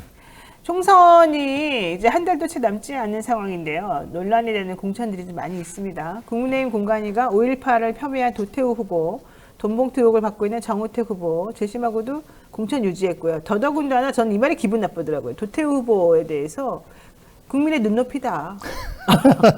내가 살펴봤는데 국민의 눈높이에 맞는 공천이었다. 이게 뭡니까 도대체 그런 발언을 막 하고 말도 안 되는 얘기를 하는 사람이 우리랑 똑같다는 거예요. 뭐 너네는 그런 수준의 국회의원을 가져야 된다 뭐 이런 뜻이에요. 뭐예요 이게? 저는 이제 아까 이제 처음에 말씀드린 것처럼 이제 욕하기도 지치기 때문에 좀 다른 각도에서 한번 생각을 해봤어요. 그러니까 당사자들이나 피해자들에게는 정말 죄송한 말씀인데 한편으로는 이 정부가 이렇게 하고 있는 게 참 다행이라는 생각이 들어요. 왜요? 만약에 이 정권이 자신들의 뜻과 달리 연극을 해서라도 정치를 잘 해버렸으면 그러면 우리나라에 실은 뭐 지금 제대로 된 보수가 없지 않습니까? 이 사람들 보수라고 할 수도 없고 그렇게 해서 국민들의 지지를 얻었으면 네. 제가 볼 때는 우리나라가 더 어려워졌을 수도 있겠다. 지금 이런 형국은 이번 총선을 통해서 나라가 좀 새로워지게 되는, 지난 정권에서 하지 못했던 것, 놓쳤던 것을 그나마 한 번 더 우리에게 기회가 주어지는 게 아닌가. 이번 총선에서 아마 제가 볼 때는 우리 시민들이 엄청나게 지금 분노하고 있고, 지금 뭐 길거리로 많이 안 나오고 있지 않습니까? 네. 하는 짓에 비해서, 정권이 하는 짓에 비해서. 왜 그럴까? 제가 볼 때는 이제 지난 정권에 대한 실망감과 함께 이제는 길거리보다는 내가 투표로 심판하겠다. 이제 이런 측면이 강한 것 같아요. 그래서 이번 선거가 뭐 잘은 모르겠지만 저는 그래도 시민들의 분노의 표심이 많이 나오게 된다면 이제 이 정권도 심판할 수 있게 되고, 그리고 새로운 역사를 만들어가고 대한민국을 새롭게 하는 분기점이 될 수도 있겠다. 이제 그런 차원에서 아주 잘하고 있다는 생각이 듭니다.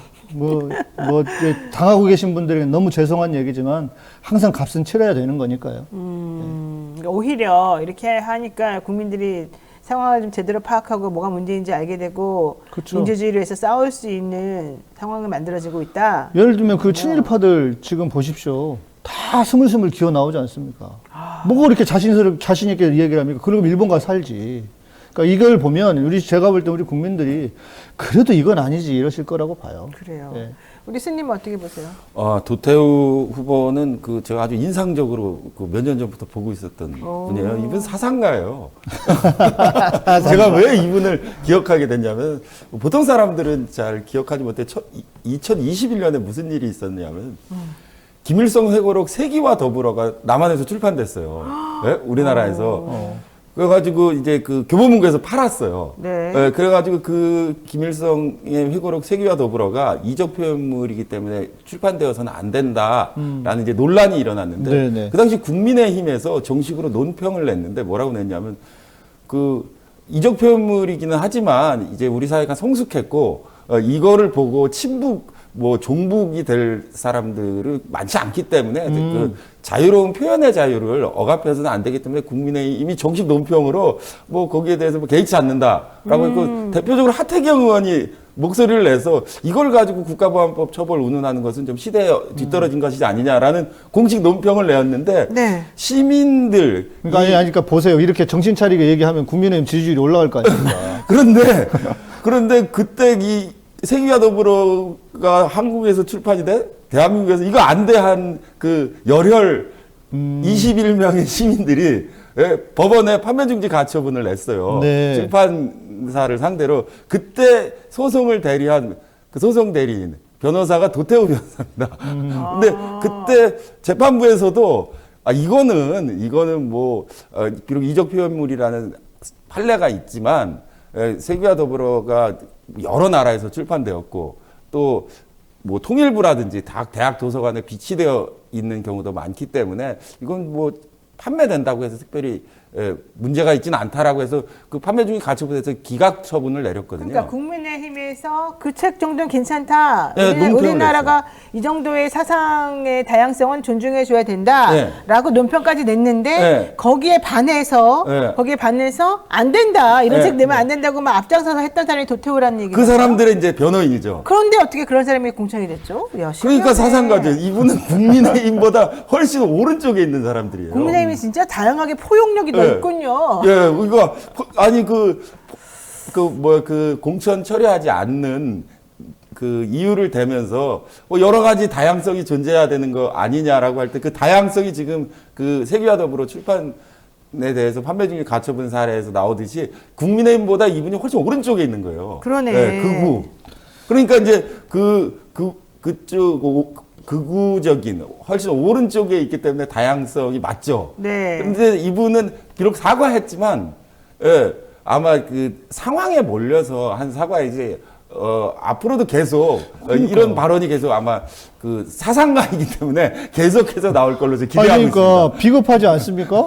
사상가가 왜 사과를 합니까? 그러니까 사과하면 안 돼요. 원래 사과하면 안 그러면 되잖아요. 확신범이잖아요. 이런 사람들은. 네. 일단 이제 공천 받으셔서 돼야 되고, 이 도태우 후보에 대해서 또 하나 놀라운 거는 이분의 후원회장을 맡고 계신 분이 있어요. 전 국민이 다 알고 계신 분이에요. 누구요? 소설가 이문열이에요. 아, 이문열. 이문열 소설가가 그 젊을 때는 이제 아주 그 뭐 고뇌하는 청춘에 대한 그 묘사라든지 그런 주제로 많은 잘했죠. 소설을 썼고 80년대에 네. 많은 사람들에게 인기가 있었던 작가인데 이분이 그러니까 아버지가 그 평양에 월북하셔가지고 고위직을 지냈는데 네. 그게 이제 그 뒤에 이제 어떻게 북에 대한 생각이 변하면서 아주 극우 쪽으로 돌아셨는데 전향을 하신 것 같아요. 네, 전향이라기보다도 뭐 원래 좀 그러지 않았을까. 아버지가 미워가지고. 네, 그런데 그 이문열 소설가로부터 소설을 아마 사사받았던 걸로 해서 문학동네에 정식으로 등단한 작가예요. 네, 도태우 후보가. 도태우 후보가? 네. 네, 그래가지고 뭐 전 읽어보진 않았습니다. 변호사 아닙니까? 맞아요. 원래 맞아, 변호사요. 등단을 먼저 하고 아마 변호사가 됐을 겁니다.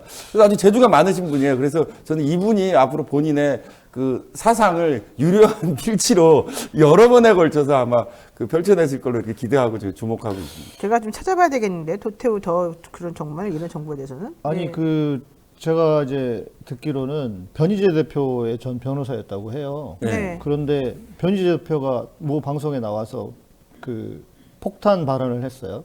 증거도 있다 이러면서 제보를 받았다 이러면서 유영아가 공천을 받을 때 1+1을 주문했다. 그 얘기 들었어요. 예. 네. 그런데 그 중에 한 사람이 그 도태우 변호사일 확률이 높다.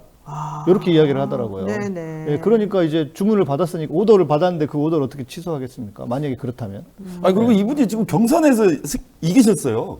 예, 뭐 이렇게 낙하산 공천이 된 게 아니라 경선에서 이겨서 이제 후보가 되셨는데 아마 국민의힘에서 이 도태우 변호사 문제로 아마 많은 그 생각이 있을 겁니다. 한동훈 위원장이 도태우 후보에 대한 공천을 재검토해달라고 공관이 보냈는데 한동훈 위원장이 말빨 안 맞추고 다시 살아가지고 오는 거 보면 아 이분 그 내 사상을 지지하고 계신 국민의힘 내부에 많은 세력들 또 그런 공감하는 사람들이 비교적 많기 때문에 예, 아마 활약이 저는 기대되고 있습니다. 도태우 변호사는 대구 중남구에 공천이 됐는데 임병헌 현역 의원을 꺾고 대구 중구 남구에서 지금 현재 국회의원 되려고 선거를 지금 준비하고 있는 중입니다.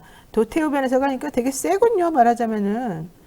그렇지 않은가요? 그러니까 가끔씩 솔직히 저는 한동훈 비대위원장이 도태우의 공천에 대해서 다시 한번 생각해보자라고 올렸잖아요. 네. 근데 이렇게 뭐 눈높이 맞으니까 괜찮다라고 하는 거는 좀 창피스러운 일이거든요. 한동훈 입장에서는. 그렇겠죠. 그런데 이거는 결과적으로 도태우가 한동훈보다 세다라든가 뭐 내지 뭔가가 있다는 그러니까 뭔가가 거잖아. 뒤에 얽혀 있는 배경이 뭐가 있는 거죠. 있지 않으면은 네, 이런 네. 결과가 나오기 쉽지 그러니까 않겠죠. 이게 그 국민의힘 내부에 이렇게 존재했던 거기도 개파가 있을 거예요. 그때면 지만원부터 시작해가지고 5.18 때 뭐 광주는 김일성의 지령에 의해서 광주가 일어났다는 그 전통적인 생각을 가지고 있었던 계보가 있어요. 80년대부터.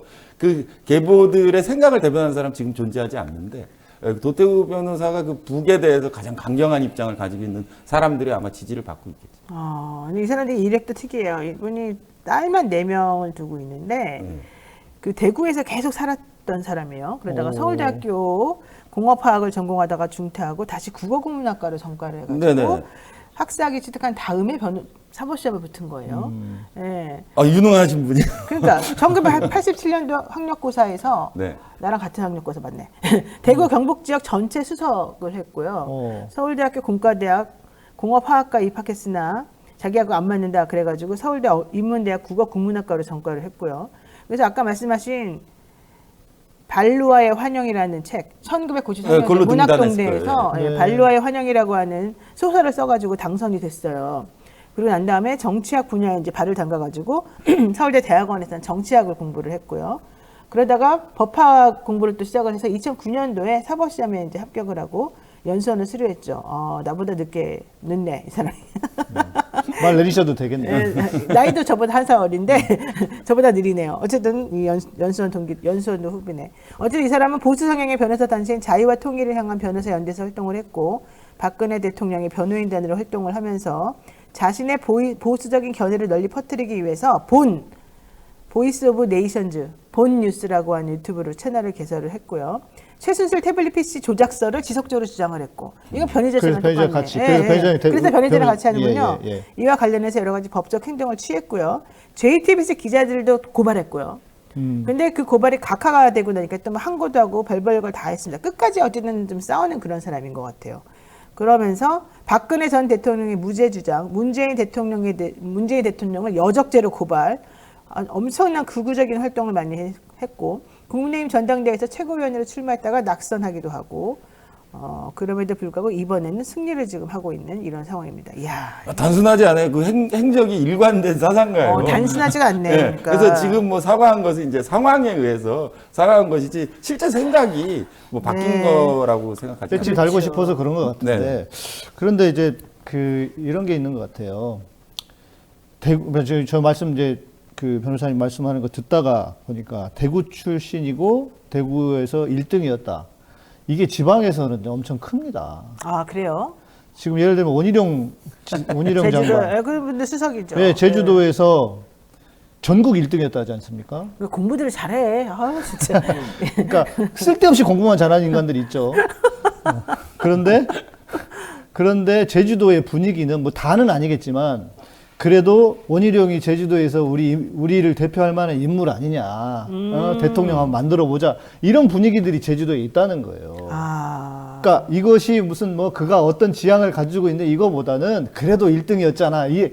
이게 커서 제가 볼 때 그래서 대구에서도 공천을 쉽게 받을 수 있었나. 아니 저기 경선에서 이길 수 있었나 보네요. 그래서 이 도태우 후보는 그 2021년에 분위기는 문재인 대통령 때니까 이제 뭐 남북 문제에 대해서 좀 유화적인 여러 가지 조치가 있었을 상황에서 세계와 더불어가 이제 우리나라에서 출간이 되게 되는데 이거에 대한 대리를 맡으면서 목소리를 높였던 분이기 때문에 근데 결국 패소한 셈이죠. 그렇죠. 패소했죠. 네, 패소했는데 그 모든 종류의 법적인 활동을 다 패소했어요. 네, 패소했어요. 다 패소했어요. 이긴 건 없어요. 그렇지만 일관되게 묵묵히 패배의 길을 계속 걸어가지고 한동훈 장관이랑 똑같네. 한동훈 위원장도 다 패배하잖아요. 그러니까요. 일부러 패배하고 뭐 실수로 패배하고. 그러니까 이 패배의 길을 묵묵히 걸어간다는 데서 제가 아직 도태우 후보를 높이 사고 있습니다. 패배하는 거. 근데 이번 결론도 그래서 패배로 이어지지 않을까.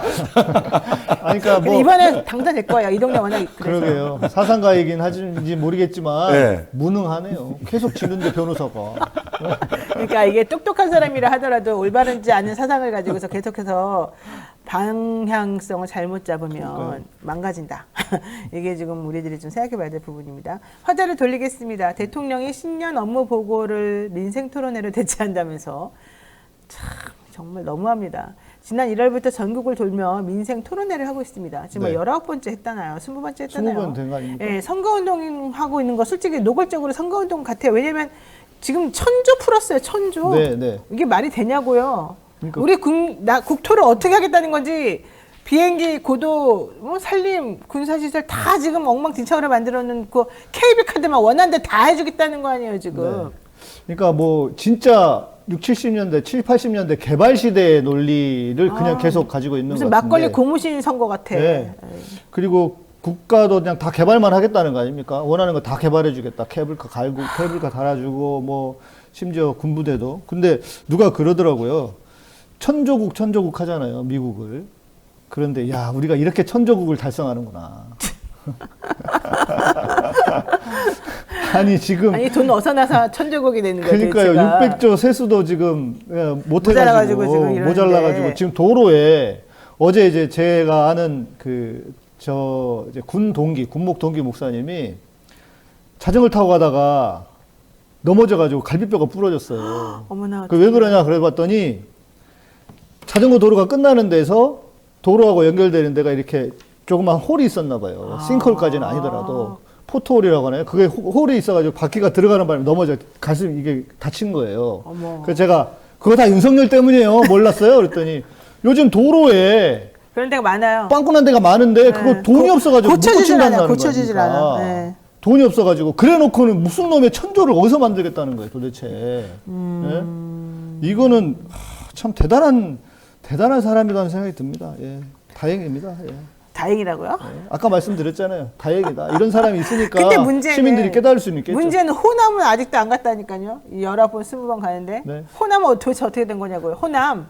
표 안 나오니까. 아마 그 뭐 총선 전에 그 임박해서 가시겠죠. 근데 이 민생 토론에 저 대통령 쭉 순회하시는 거 보면서 느끼는 게, 딴 사람 같아요. 이 윤석열, 이 작년에 윤석열과 금년에 윤석열은 다른 사람인 것 같은데. 뭔가 신났어. 예, 뭐 굉장히 그 부드러운 미소를 머금으시고 이 지역 문제를 내가 해결했다고 적극적으로 국민과 소통하시고 민원을 해결하려고 하시는 모습은 좋은데 그 좀 내용이 너무 그 지나치게 그 허황된다고까지 말하기는 그렇지만 뭐 너무나 많은 선심성 정책들을 말하고 있기 때문에 좀 그 선거에 영향을 주려는 의도는 알겠는데 좀 너무 지나친 과장이 좀 섞인 거 아닌가 하는 그 우려스러운 마음은 금할 수 없습니다. 그러니까 대통령이 민생 토론회에서 계속 해왔던 발언들이 뭐 어쨌든 실현 가능한 것이어야 되는데 실현 가능하지 않은 이상한 것들이 너무 많다. 예를 들면 군사보호구역 해제 문제 같은 경우 네. 또 나는 하늘의 두 쪽이 나도 내가 말한 건 지킵니다 막 이렇게 말을 하고 다녔지만 한 번도 우리는 그걸 경험해 보지 못했기 때문에 그분을 의심하고 있는데 지금 해무스님이 대통령의 이 발언을 조금 지적하고 싶다는 거예요. 도대체 뭐가 문제인지. 네, 그 대통령 발언 중에 저는 뭐 굉장히 놀라운 것 중에 하나가 윤석열 대통령이 그 군사시설 뭐 1억 평 이게 무슨 소린가. 아니 지금 북의 사주를 받지 않는 이상 어떻게 군사시설 뭐 1억 평 역대 최대 규모로 했는데 이게 이제 사람들이 그 주목하지 않고 논점을 정확하게 하지 않는 게 나는 우리나라 통일된 줄 알았어. 아니 2023년 12월에요. 국방부가 3개월 전에 이거 군사시설 보고요. 이게 그 해제한다고 발표한 적이 있어요. 근데 해마다 이제 총선 앞에 군사시설 보고요. 이제 조금씩 풀어주긴 하는데 국방부에서 그럼 논평을 내지 3개월 만에 대통령이 직접 역대급 최고로 하는데 그 자세히 제가 놀래가지고 봤더니 그 중에 반이 서산 공군기지, 서산 비행기지 근처에 있는 건데 제가 한번 그 서산에 간 적이 있어요. 서산에 그 사단장님이 한번 초청해 주셔가지고 간 적이 있는데 제가 가서 보니까 거기에 우리나라 공군 F-16인가? 그러니까 거기에 다 모여 있더라고요. 그래서 그 사단장님이 하는 말이 이거 제가 말해도 군사 기밀을 노출하는 건지 아닌지 모르겠는데 그 서산에서 유사시에 그 F-16이 출격해가지고 평양까지 가서 공격하고 돌아오는데 10분 안에 돌아온다는 거예요. 네? 마하로 달려가기 때문에. 네. 마하로. 그래서 그분이 그 말 끝에 이 서산이 평지이기 때문에 그래서 여기 고도 제한 구역이라서 높은 빌딩이 없다는 거예요. 갔다가 빨리 돌아오기 때문에 불과 5분 안에 갔다가 5분 안에 돌아온다는 거죠. 평양까지. 근데 거기다가 마하로 날아갔다가 마하로 돌아오는 그 지점에다가 군사보호 구역을 해제해가지고 고층 빌딩을 올리면 아파트 지어주겠다는 거죠. 아파트 지으면 마하로 날라오는 전투기가 그걸 어떻게 피하라고. 그러니까. 네. 그러니까 이제 아무 생각이 없는데 제가 이제 비록 군종장교 출신이긴 하지만 공군에 9년이나 있었던 사람으로서 이게 얼마나 허황되고 말도 안 되는 이야기인가. 그 예를 들면 그 군사 정보라든지 이런 것 갖고도 관련이 있습니다. 만약에 그 옆에다가 아파트를 높이 지어요. 그러면 사람들이 그 위에서 다 망원경 가지고 보고 이렇게 하면 정보 누출도 될 수 있거든요. 그러니까요. 그러니까 그 여러분 혹시 광주공항 가신 분 계신지 모르겠는데 광주공항에는요 비행기를 탈 때 이륙할 때 창을 다 내리라고 합니다. 네. 보통 비행기 어떻게 합니까? 하려고 그러죠, 사람들. 그렇죠. 비행기는 보통 창을 다 올리라고 그러거든요. 착륙할 때는. 네. 근데 내리라고 해요. 왜냐하면 지금 지방에 있는 대부분의 그 공항들, 활주로들은 공군 부대의 군 시설들을 이용하는 겁니다. 민간에서. 그래서 그게 정보를 노출시키지 않기 위해서 다 내리라고 하는 거거든요. 그래서 우리 스님 말씀하신 거 외에 이 군 시설에 대한 정보 누출, 이것과 관련해서도 만약에 그렇게 되면 심각한 문제가 벌어지는 거예요. 예, 이 서산의 그 공군 그 비행장 이 보안을 어느 정도로 지키냐면 저보고 오라고 그랬는데 주소를 찍어주는데 거기를 안 찍어주고 맵이 안 나와요, 그게. 네. 그래가지고 뭐 어디 있어서 무슨 식당 앞으로 오라 그래가지고 거기 가면은 이 부대에서 나오신 분들이 기다렸다가 차를 바꿔 타고 이제 들어가는 시스템인데 아니 거기에다가 고층 건물을 짓고 그걸 개발하고 민간공항을 설치해가지고 그걸 한다는 게 저는 이게 야 아무리 그래도 뭐 저게 말이 되는 건가? 그러네. 간첩이거나 말 그대로 통일을 이루거나. 아까 통일된 줄 알았다니까 나는 진짜. 난 내년에 통일되는 줄 알았어요 지금. 아니 그러니까 거기 우리나라 공군의 주력이 거기 있는 거예요. 거기에다가 그 고층 건물을 짓고 거기를 개발해서 뭐 민간 공항을 설치해가지고 그거를 한다는 건 난 이거는 진짜. 근데 왜 그거를 대통령이 또 발표하고 있는지 국방부 장관이나 공군참모총장 어디로 가고 왜 그런 거 게다가 디테일도 하나도 없어요. 더 중요한 건 디테일이 없어요. 그건 제가 볼 때 이거는 좀 말이 안 되는 것 같아요. 나중에 그걸 한번 하면 좋겠어요. 그 테스트 대통령의 선심 테스트에서 그 종이를 줘서 얼마 어디다 지역에다가 주기로 했는지를 다 적어봐. 적어봐 그러면 과연 적을 수 있을까?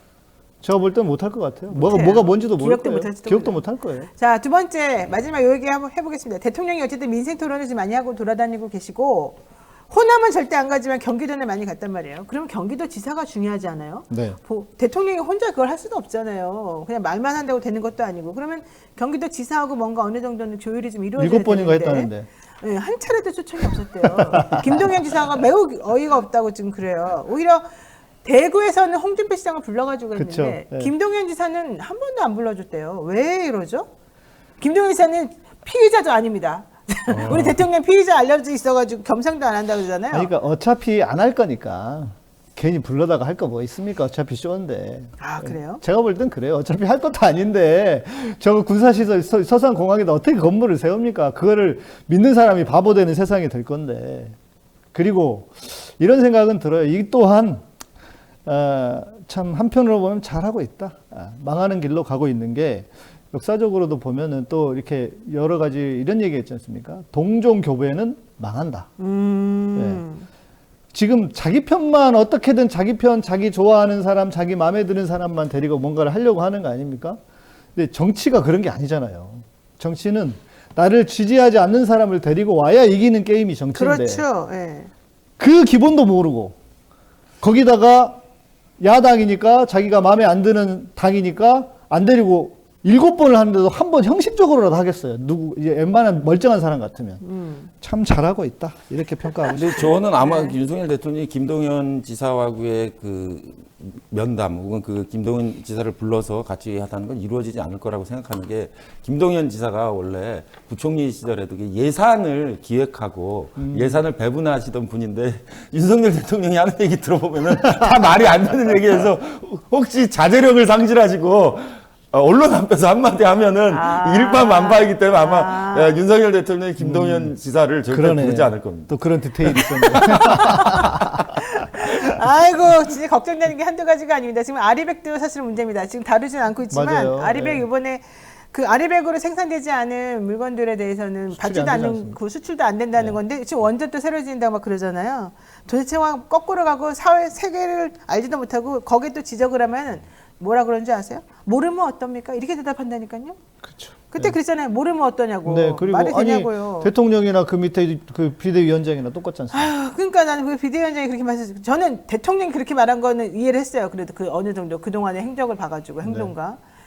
너나 비대위원장마저 그런 식으로 얘기할 줄은 진짜 꿈에도 몰랐어요. 근데 이런 상황이니 이번에 돌아다니면서 민생 토론한다고 하면서 이것저것 해준다고 하는 것 자체가 저는 하나도 사실은 좀 믿음이 안 가고 정말 저게 진심으로 하는 말인지 아닌지 사람들이 괜히 현혹해가지고 뭔가 좀 희망 고문만 하다가 나중에는 결국 배째라 나 모르겠다 이렇게 나가는 건 아닌지 걱정이 되더라고요. 술 먹는 거 외에는 진심이 거의 없는 분이라 안심하셔도 될 것 같습니다. 거기까지는 우리가 말을 할 수 없습니다. 조심해야 되겠습니다. 여기까지 해보겠습니다. 종교 지도자와 종횡무진 질문하고 가르침을 얻어보는 그런 시간. 오늘 지금까지 해문양이삼의 종횡무진 시간이었습니다. 두 분 고맙습니다. 네, 오늘 방송 잘 보셨습니까? 뉴스인사 프라임 SNS에 홍보 많이 해주시고요. 댓글 참여 기다리고 있겠습니다. 여기 보면 댓글에서 아니 도대체 프라임은 언제 보여준다는 거예요? 왜 기다려도 안 나와요? 이런 분들이 많은데 거기서 기다리시면 안 되고요. 일단 나오시고 뉴스인사 이 프라임 2부를 따로 저희가 채널로 보여드리기 때문에 거기를 찾아서 클릭하셔야지 들어갈 수 있습니다. 왜냐하면 유튜브 멤버십 회원에게만 먼저 서비스가 되기 때문에 유료 서비스이기 때문에 그 앞에 하는 무료 서비스랑 구분이 되니까 이런 일이 벌어지는 거죠. 어쨌든 저희들이 유료로 먼저 방송하고요. 그날 저녁에 다시 무료로 또 풀어드리니까 좀 시간 있으신 분들은 기다렸다가 꼭 보시기 바랍니다. 네, 여기까지 해야 될 것 같습니다. 오늘 재밌는 방송 또 여러분하고 같이 호흡할 수 있어서 너무 좋았고요. 댓글 참여 많이 해주시면 좋겠고요. 조떼꾸알입니다, 여러분. 저희가 지금 40만을 향해서 2,000명 남았습니다. 좀 많이 부탁드리고요. 저는 내일 아침 다시 찾아뵙겠습니다. 고맙습니다.